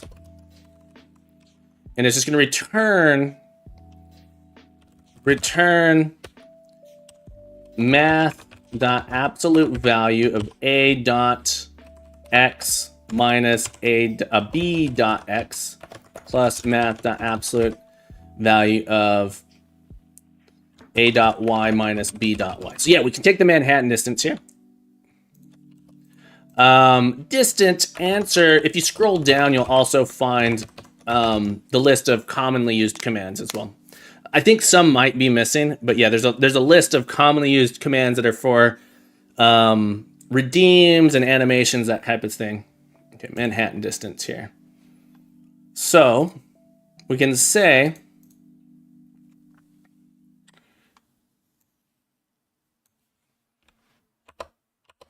our distance traveled double expected distance is speed times delta time. Okay. Oh, that's have you on edge. I'm sorry. Distant answer. I'm sorry. I hope it's not too painful. And so we should say is lethal is equal to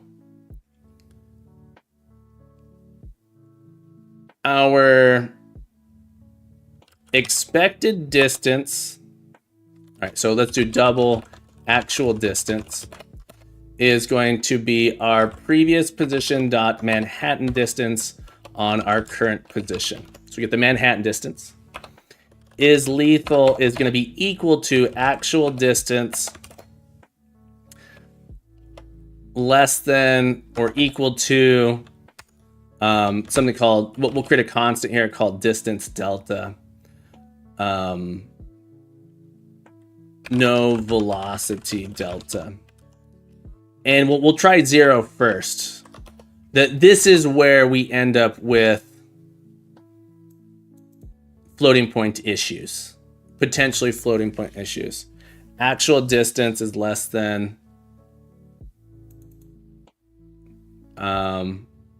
actual distance expected distance minus actual distance. I think less than 0.5. I think 0.5 is going to be too much. No worries, distant answers. That's hilarious. So we're lethal if this is equal to 0. So this is saying if we moved the expected distance, we're lethal. Roger Dev, welcome to the stream. Happy to have you here. Hope you're having a beautiful day, my friend. So we are lethal if the distance we moved is the actual distance. So I actually feel like this is okay, but let's run the test. Let's run the test.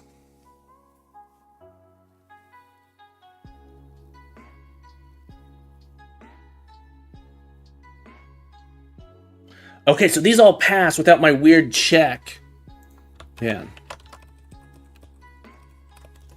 If the projectile has no observed velocity, it is non-lethal. So now all my tests pass, and I don't have to have this weird check that says if the delta time is 0, because if the delta time is 0, the expected distance is 0, and the actual distance will be 0.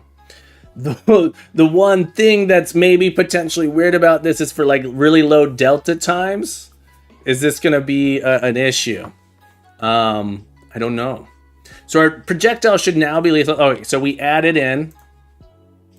Let's do some formats here.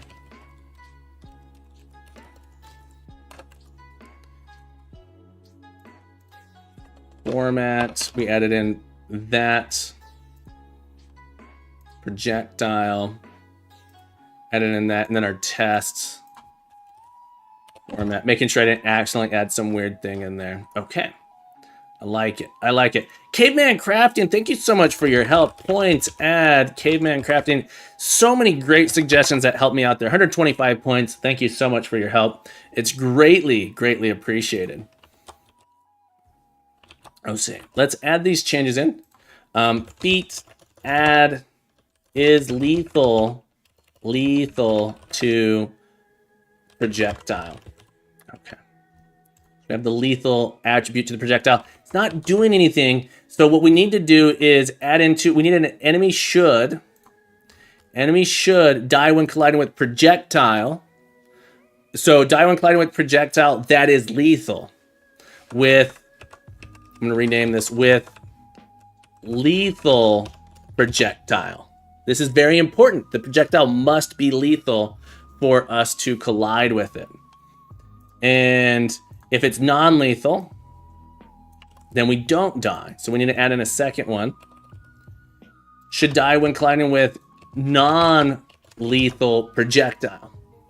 And so this one's really interesting because the setup is much harder. The setup is much harder here to do.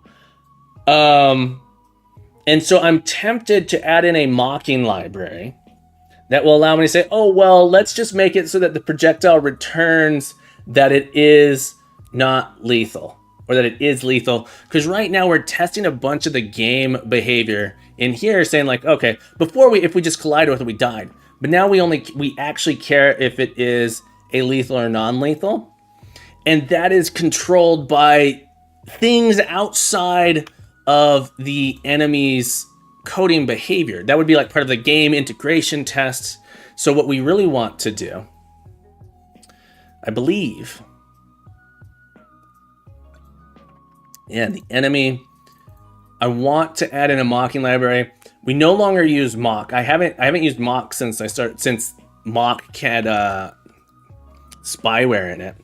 C# mocking libraries. There's other ones. I don't think I've used them yet though. See, this one is the one that I'm familiar with. However, this one it turns out that this library had spyware in it. And the owner, the creator of this library, basically said, yeah, I'm not going to take that out. It's not spyware, I promise.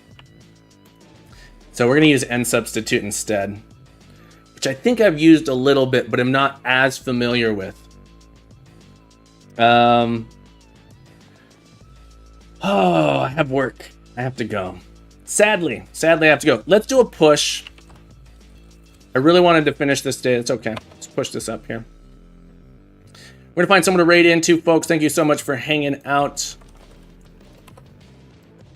See who's on. See if we got anyone we know. Ooh, let's go raid Trash Puppy. Trash Puppy's great. We haven't raided them before. They're usually not on when I'm at this time. So they just started. Okay, I streamed a little bit longer today, so we're gonna raid Trash Puppy. The wolf is not here to eat the sheep. All right. So when we get there, happy Monday.